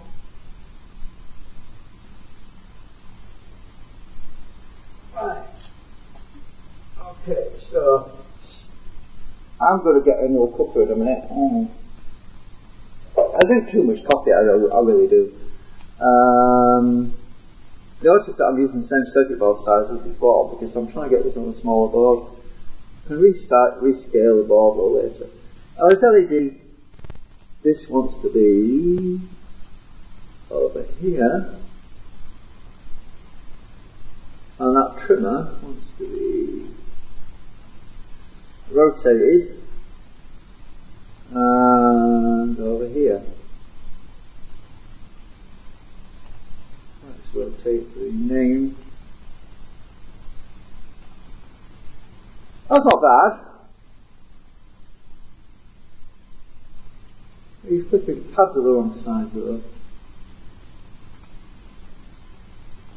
I hate these pads.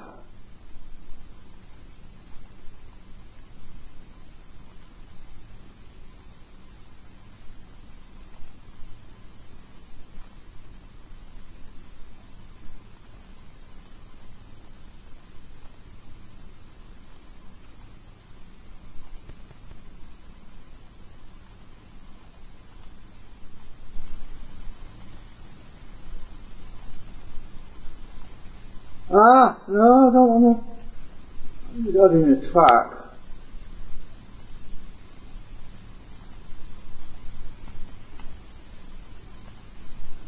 Right, I'm not ready to start adding tracks yet. I'm trying to minimise the distances between these rat's nest lines.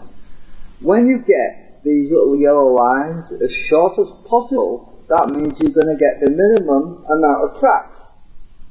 I mean tracks that don't go zzz all the way around. You go on that, it's a mess. Now this yellow line here, this particular R4, this line is just massively long. What do? I'm just going to rotate, and I'm going to stick this transistor there, and I'm going to bring this resistor up like that. I'm going to rotate that again.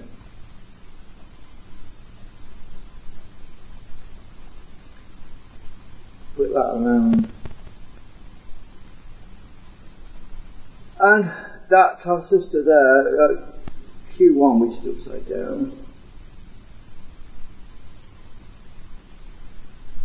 that's a massively long line there. So if I can get this R3 in a better position, so what I need to do now is I need to move actually these two resistors, they both want to come down. Let's just bring them off the board a minute because I need to move this lot up. That one's rotating again.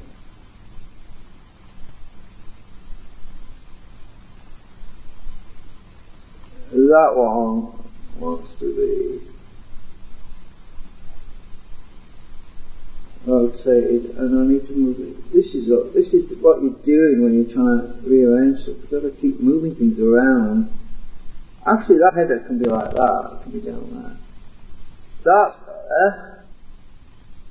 This header wants to be up here. I'll show you why in a minute. Because I'm going to move this transistor. Oh, I can't. It has to be down there.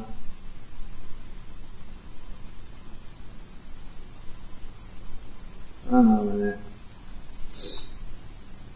Let's grab that. Grab that. Let's move this over here a bit. Move these over here a bit.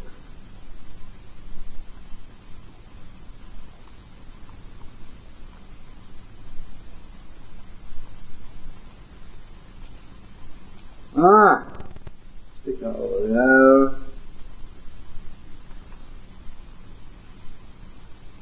Right, this resistor wants to be rotate again. Damn it, let's just put it back up here. Stick it up here actually.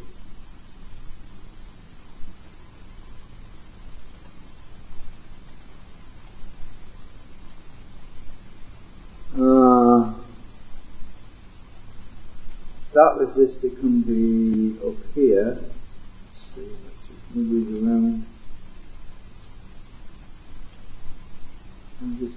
This is what it's like. It's a nightmare to design a circuit board. It really is.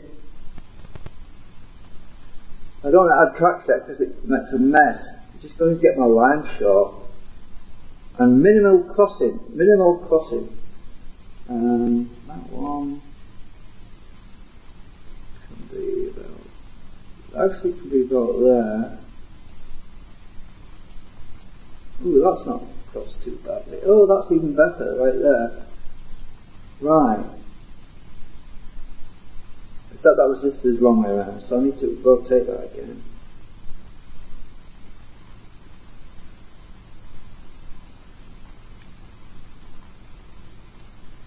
That's better. I need to pass through there so I can route that through. That can, this here can go through this resistor here to there. So let's bring it up twice there, up there a bit.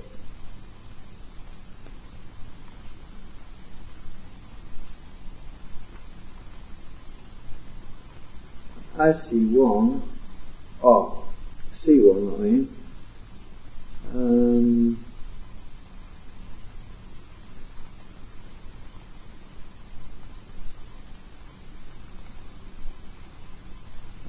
this L1 can actually be rotated, so stick it like that, and I can move that over there. Oops, go away! Alright, stick that up there. I've got a cross line here, so what I'll do is I'll rotate my transistor. Now it's not crossed anymore. Look at that. Look how short those lines are.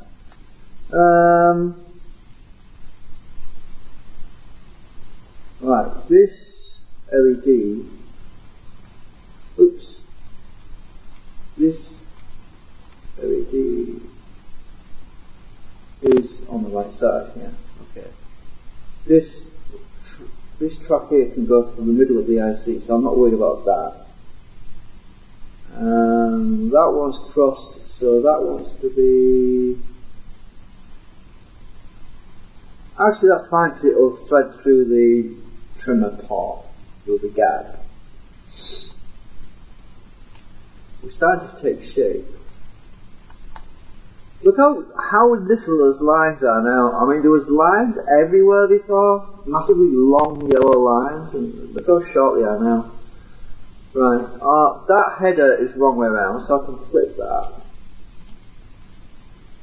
Rotate, I think.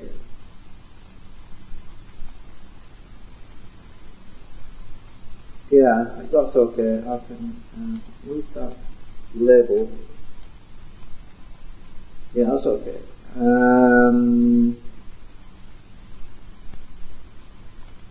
This IC wants to go that way a bit. This IC can come back down a bit. I'll bring them in the middle, it looks better. What else?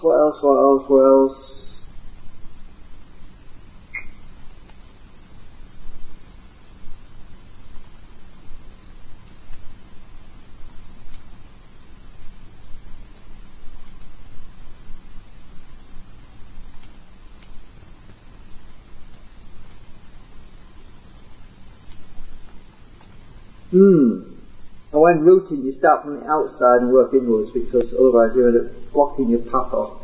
So these labels for these resistors want flipping as well.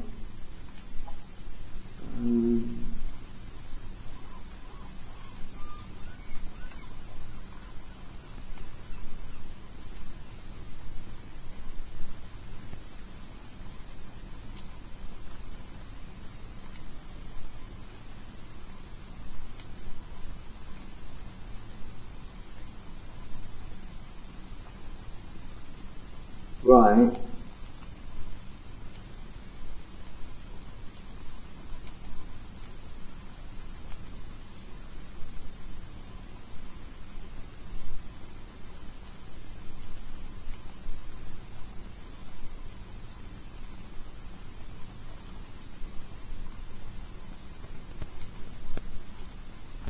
Okay, am I ready to start routing? Yeah, I think so. Right, I'm going to auto route the outside ones first. Auto route. Let's check if I can get, yeah, I can get one of these curves on there. Alright, auto route that one. I'll get this one done first, because I don't want to cut myself off. Auto route that one, because that line has to go through to that LED before we route this one, otherwise this one will cut that off.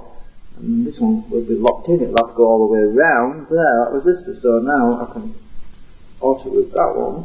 Oh no, we can't! Because it's still going around the wrong way. So we auto route the LED now. Now we auto route this one.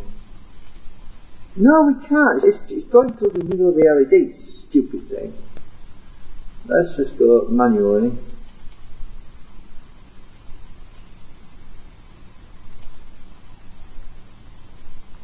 Right, that's better. Did it manually, using brain power instead of stupid logic. Or fuzzy logic. Put some nice curves on there. Auto route that one. Right, this IC wants to be to the IC, so auto route that one. Oops, auto route that one. There we go. Oh, we auto route this one.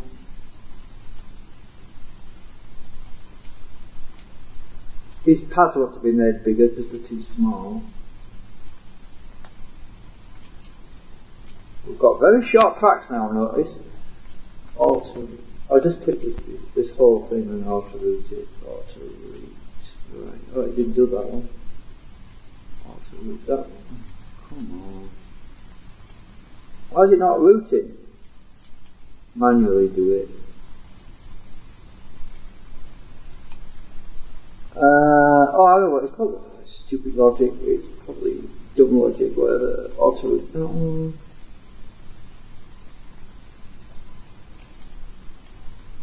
Right. Look how short that tracks are. Yay! We'll have to take them out later. Right. Now we need to do the outside ones first. Actually, no, we'll do the base first. Auto route that one. The reason is, we don't want this one crossing over the base and cutting us off, so now we auto route the outside one. And now we can auto route this one.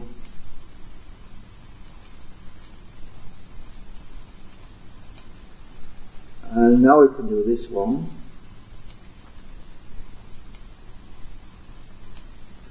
Ah, now this is where two lines cross. Look at that. This line here crosses that line there. So what do we do here?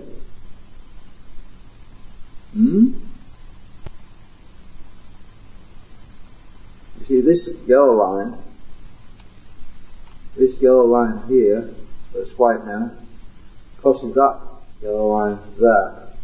So what's going to happen?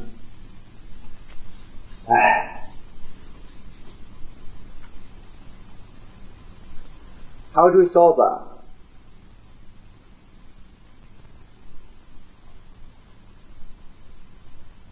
Because you can't have two lines crossing, two circuit lines crossing.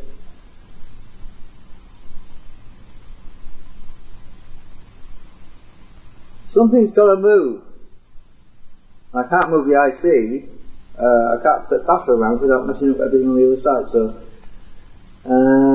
let's see, what do we do here? We make sure that this one is routed. We move this resistor. So basically, what I'm going to do is I'm going to unroute that one. I'm going to unroute that. Now what I'm going to do is I'm going to auto route this one. Like that. Now I'm going to auto route this one. Now what I'm going to do is I'm going to move that friggin' resistor somewhere else because it's in a bad place. And what I can do is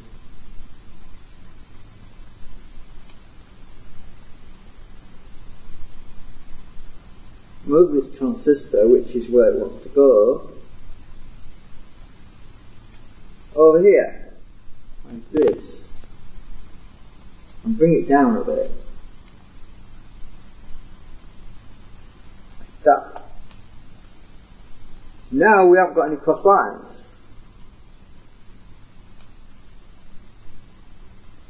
Now I'll just alter that one, like that.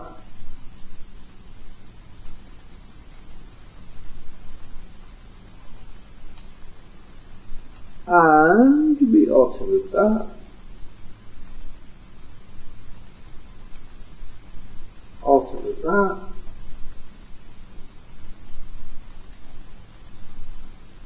And guess what? We've got another problem. No, we haven't. We auto-route that one. Because this one wants to go straight up to there and it can't yet, so we have to make sure we get these connections done first. Once these are done, this one can go all the way around. Like that.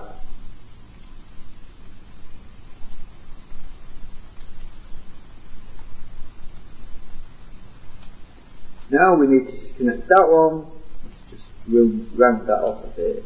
Now this one needs to connect to there. Also that. Oh, I don't like it with just things. When it crosses over, it makes it like let's just do it manually. Just go straight to there. Fine. Optimize the nets. Okay, that's good. Now we optimize these. Auto-route that one. Actually that one's a go. That's net 0297. That's net 0297. We can do it manual. Right. Optimize nets. That one's not done yet. Auto-route that one.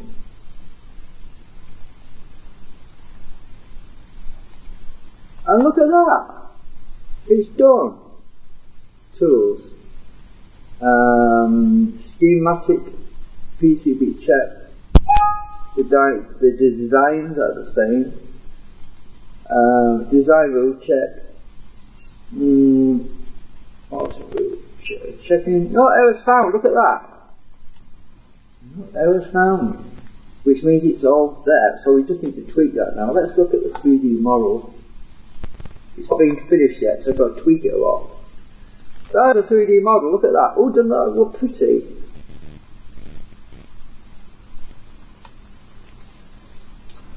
So, let's look at the copper side. Very thin tracks, I need to thicken them out a bit. But look at that, very little, the tracks are very short. We don't have great big massively long tracks. That looks like a proper circuit board, doesn't it? We need to sort some of these tracks out that are close to these pads. We need to sort them out though. I'll sort that out in a minute. For example, this track here is too close. I don't like that. It's too close. So what I'll do is just move that up a bit like that. It didn't say there was an error there. It said it was okay, acceptable, but yeah, we can do better, can't we?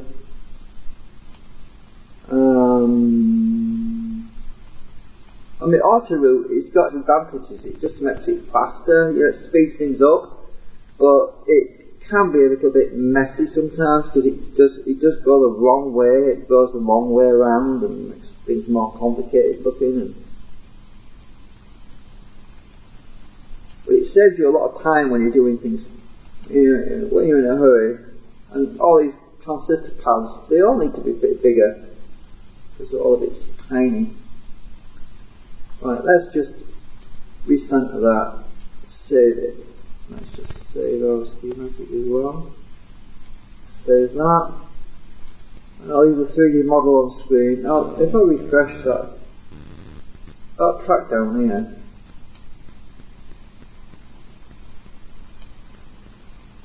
right down here, refresh that, we'll see it updated.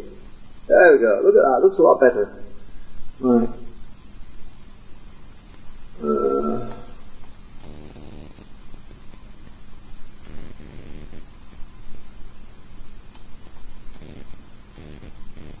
Anyway, I'm going to grab a coupler. Keeps me thinking.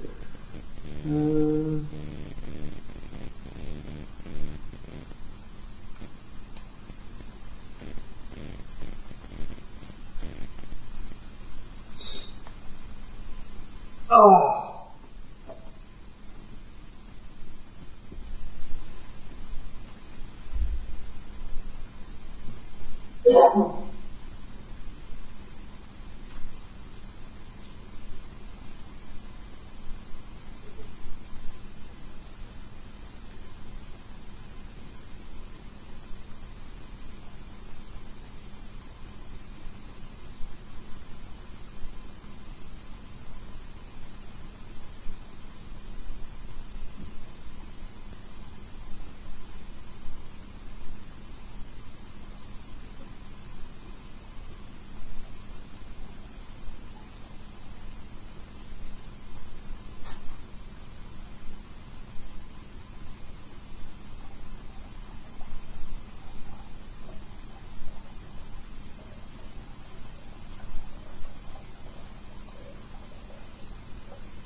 So this is how I spend my Christmases.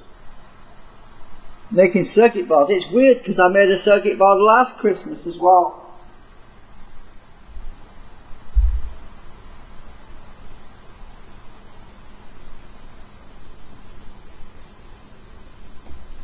I think it was last Christmas, or was it the Christmas before that? I can't remember now. Well, this is what happens when most of your family have passed away, and all you've got left is your two daughters. So I mean, it sucks. Life sucks, and then you die.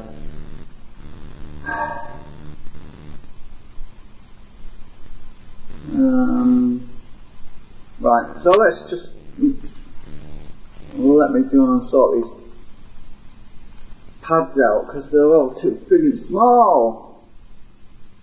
So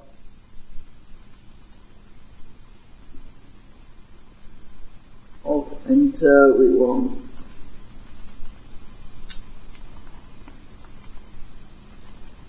that's better, and Alt Enter, does it work? Yes it does.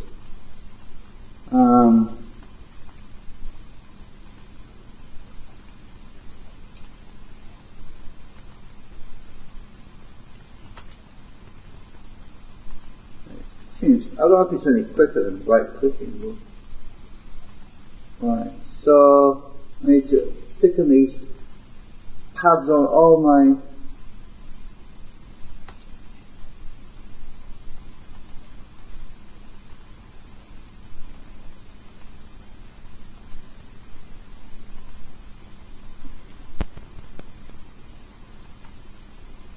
the right alt doesn't work. I wanted to put the right alt on the keyboard, to be honest. I don't know what it does. So we've got to thicken out all these pads, and then we've got to thicken out all the tracks.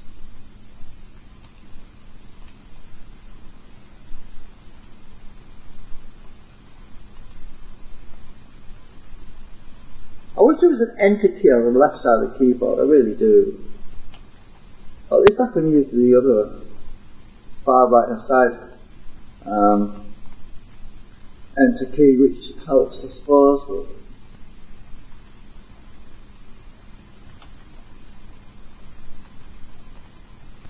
it's such a long-winded process. I have to do this one by one. It really, I wish you could select them all and put a generic all over pad style selection instead of having to do them manually, but most of them are okay. It's just the resistors really.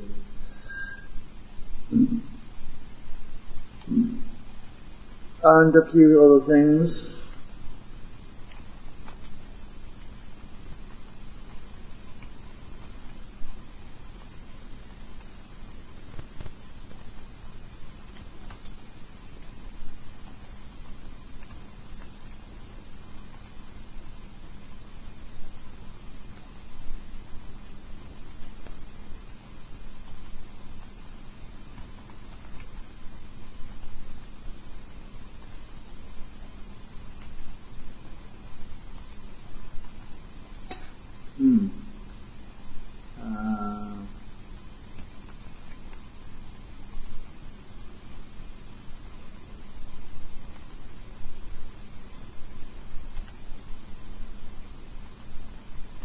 So, I'm going to breadboard this first.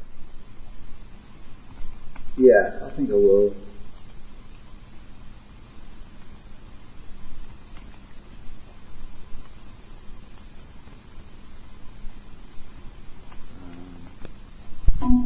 Ah!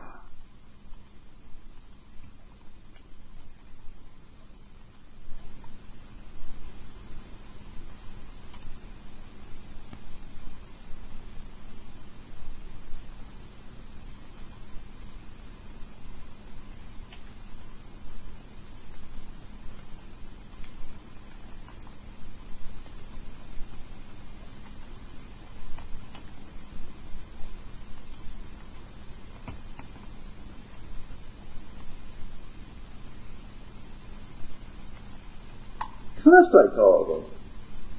Let me just see. Let's try and do 2 at once, see if that works. Oh, maybe I can. Oh yeah, I do 2 at once. Holy shit, I've just been doing it. Yeah, I've been doing it the slow way. And I thought, what have I done now? Right, so have I missed anything? Right. These transistor pads could do to be a bit bigger. So what I'm going to do is I'm going to see if I can select these transistor pads. Right, all of them. Then I want to click Alt Enter. Can I make them bigger? Oh, this might be too big actually. Oh, it's not that bad. Oh, I think that'll work. Let's have a look at the 3D model. Let's have a look at that. Refresh. Oops. That's not bad. Transistor pads. I don't want to short it out, obviously. Yeah, that's better. Well, what I can do is go to the PCB. I can get the, oops, too close. Right. One more. Right. Get my ruler, measure between, measure between the, I don't want to be from the center, I want to be from the gap. I want to measure the gap, stupid thing. How do you measure the gap? What, that year? That's no good. Anyway, I think there's, let's see, that should be alright anyway.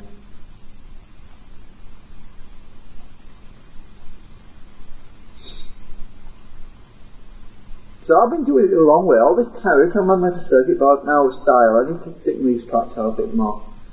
Style, that's 0.3, I need to be 0.8, apply to all segments. Right.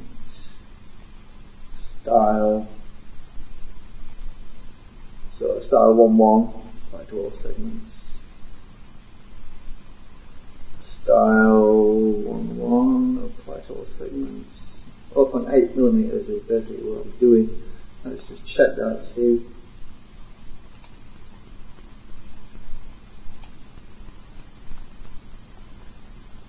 Refresh.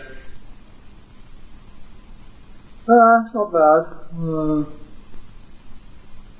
Yeah, that'll work. Style.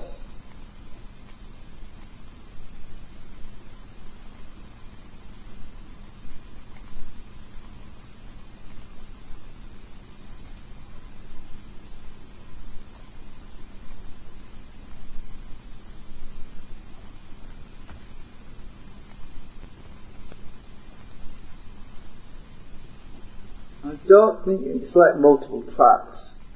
We'll try it. No, you can't. Oh, hang on. Alt, enter.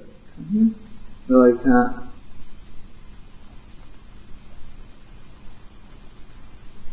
Style.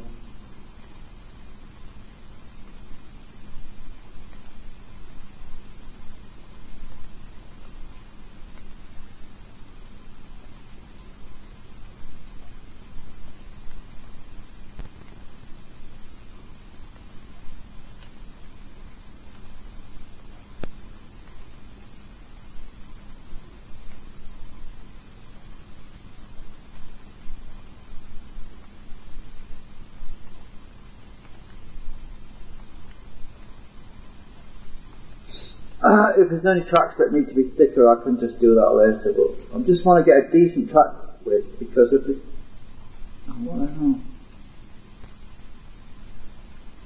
if they're too thin, they just etch away.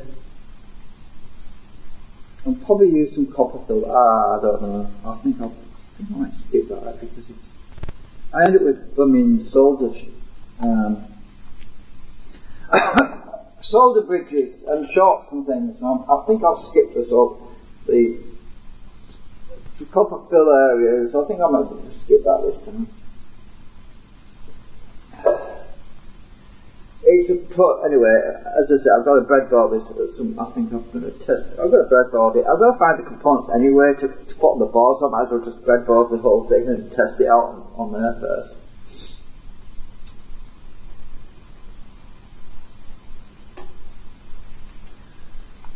Breadboard is another name for project board, by the way, anyone that doesn't know.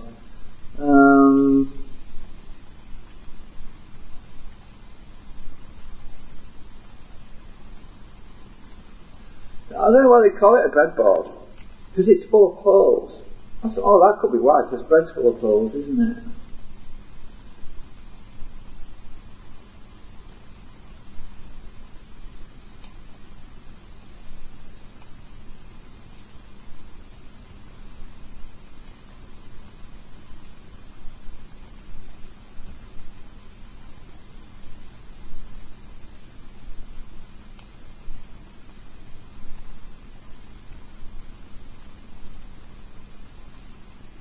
So, I hope everybody's having a nice Christmas.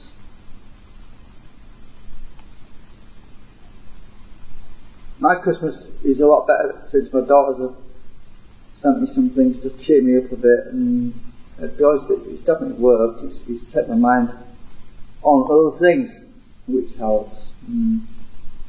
Because my brother passed away Christmas Eve 2005, and that sucks, believe me, it sucks, because every Christmas you kind of remembering that. And I haven't thought about it too much this year, which is a good thing.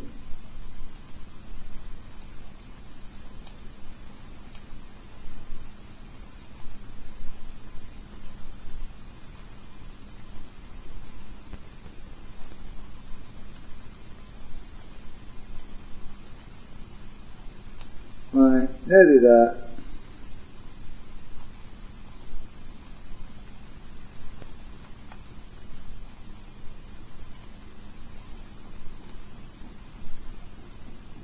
That wants to be a bit down a bit, yeah. I don't believe it! Somebody's hammering a nail on Christmas Day! What's wrong with these people? Oh, that wants to be... Well, what I can do with this, that track's a bit closer there and I don't like that, so what I can do with this, I can just move this capacitor down a bit, and then move this track down a bit, move this resistor down a bit. Too far.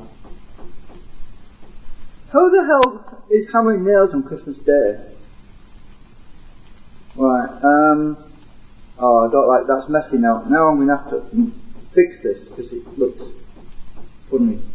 So I'm just going to unroot that.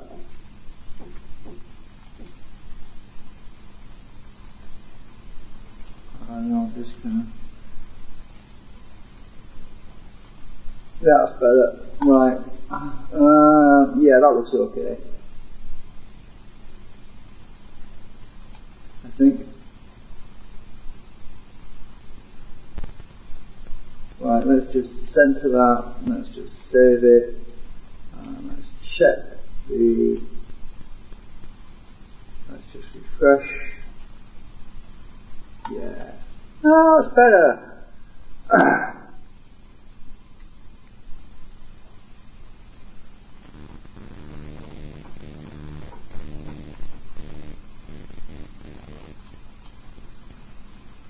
I just suppose some people who work during the week don't get to do any work, so Christmas Day comes along and that's the time to start knocking nails in. Mind you, they're probably knocking up a nail for Christmas decorations, that's probably what it is.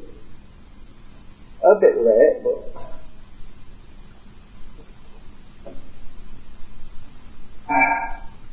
So my header 1, header 2 is in a bit inconspicuous place, but let's see, header 1 is the power input, so that's good that it's over there. And my header 2, so that's power input, and my header 2 is my output to the MOSFET, so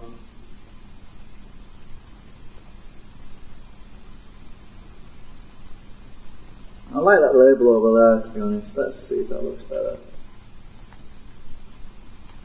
Right, so this bit here should move over there. Refresh.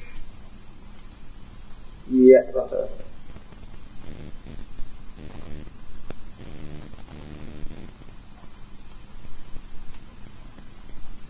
That LED, the writing's a little bit close to the footprint. I'm just going to move that. LED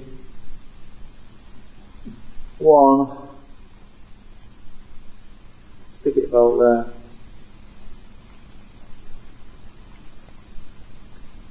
Refresh.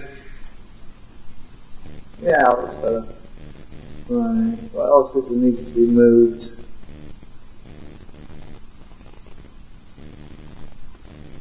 I don't think that. I think that's it. Oh, actually, R2 and R3 are a bit confusing. They're very close to each other, so I'm going to sort those two out.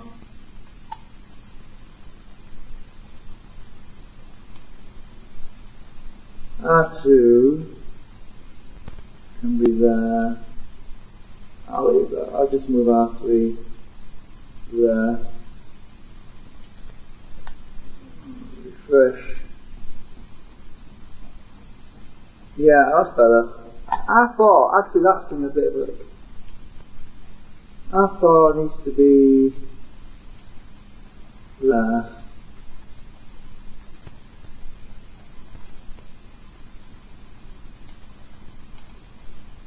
Yeah, that's a lot better.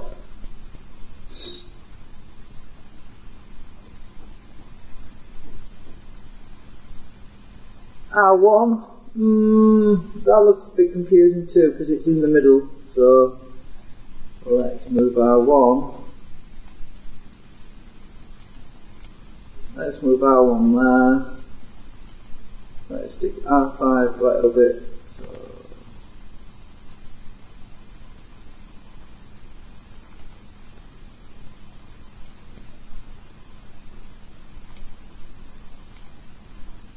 Yeah.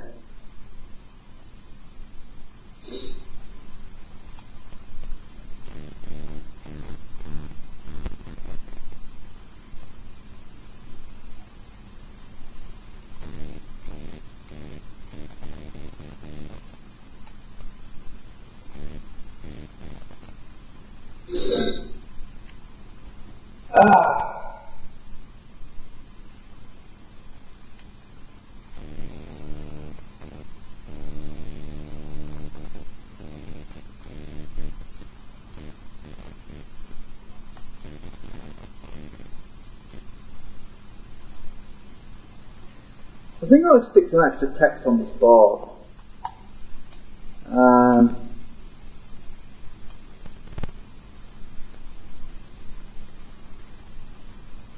Let's stick some text on state. Oh, it wants to be on the sub. Actually, yeah, it wants to be on the sub screen. Undo.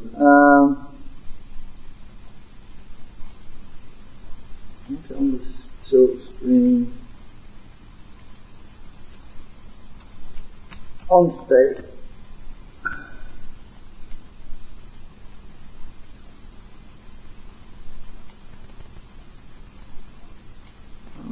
Oops.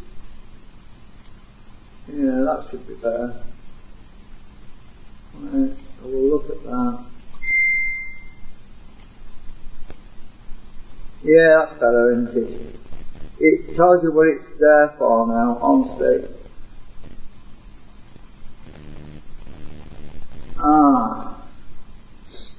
Well, somebody's pinging me, so I'm going to check to see who's pinging me.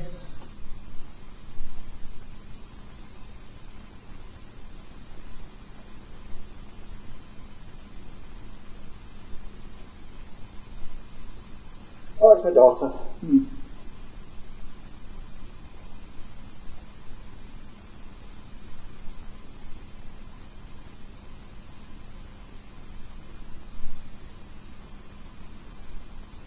Just shoot aside one.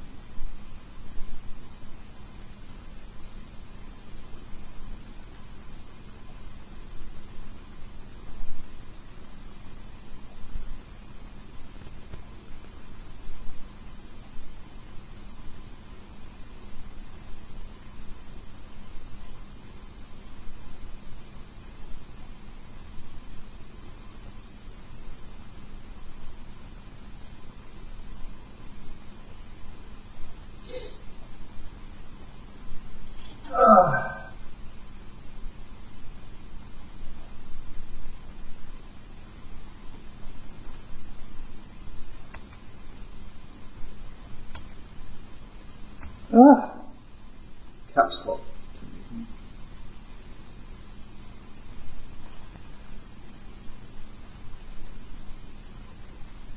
Right, so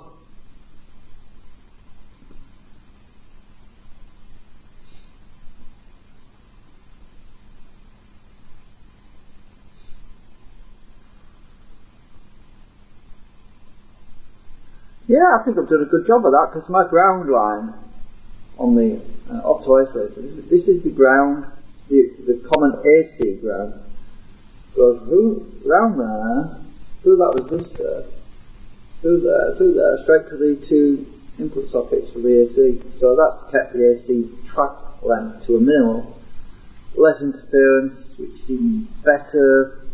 My input goes to got some input to L1 to his trimmer.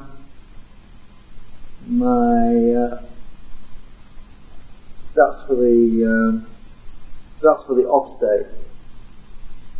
So that's for the off state. This is the on state.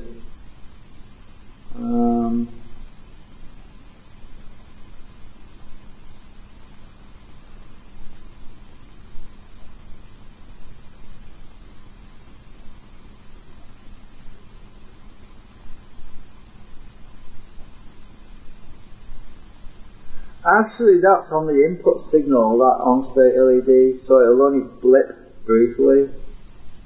I really need an LED that's going to light up on the... Oh, that looks bad. That's a bit close. I need to move that. That's a bit better.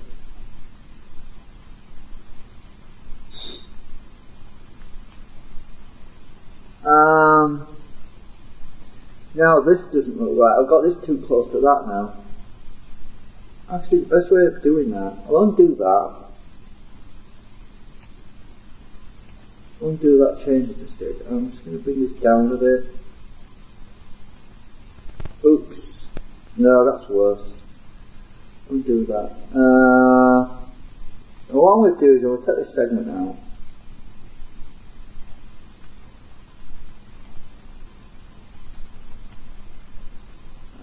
Take that segment out. I'm going to do a manual freehand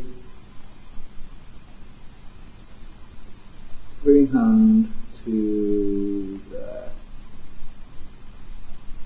Right. That's better. There. No. Track's too close to the pins. Let's check that on there. Because it was really close there, right there, look at that. I mean, that could short there. Refresh. No more problems.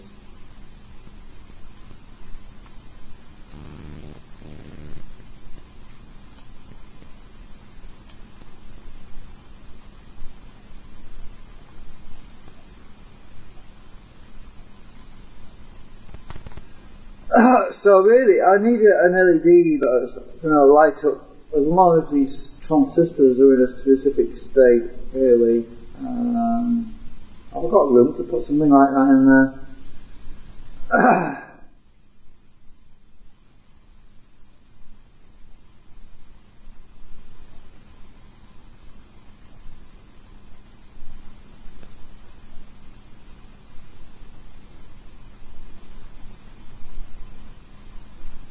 Let's look at the schematic a minute.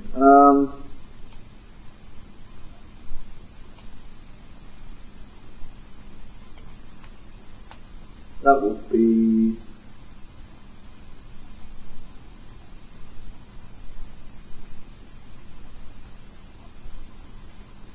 in this section here, so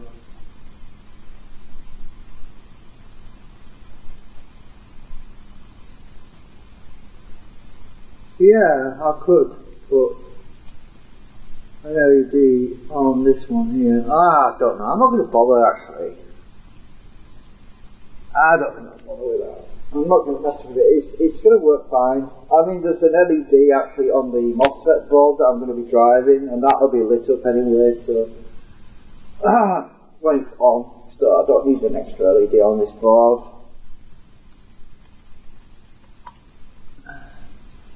All that's important is that LED will pulse. It will pulse, it will flash on and off when it's getting the signal on. That's all that matters really. Yeah. Save. Save. Just make sure everything's saved. I think that's it really. That's my board. We're going to put this all on a bedboard at some point, so I think it's end of stream now.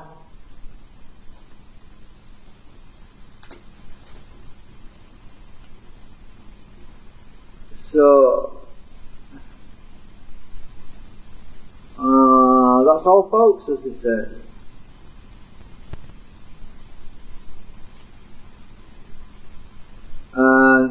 Happy New Year when it gets here.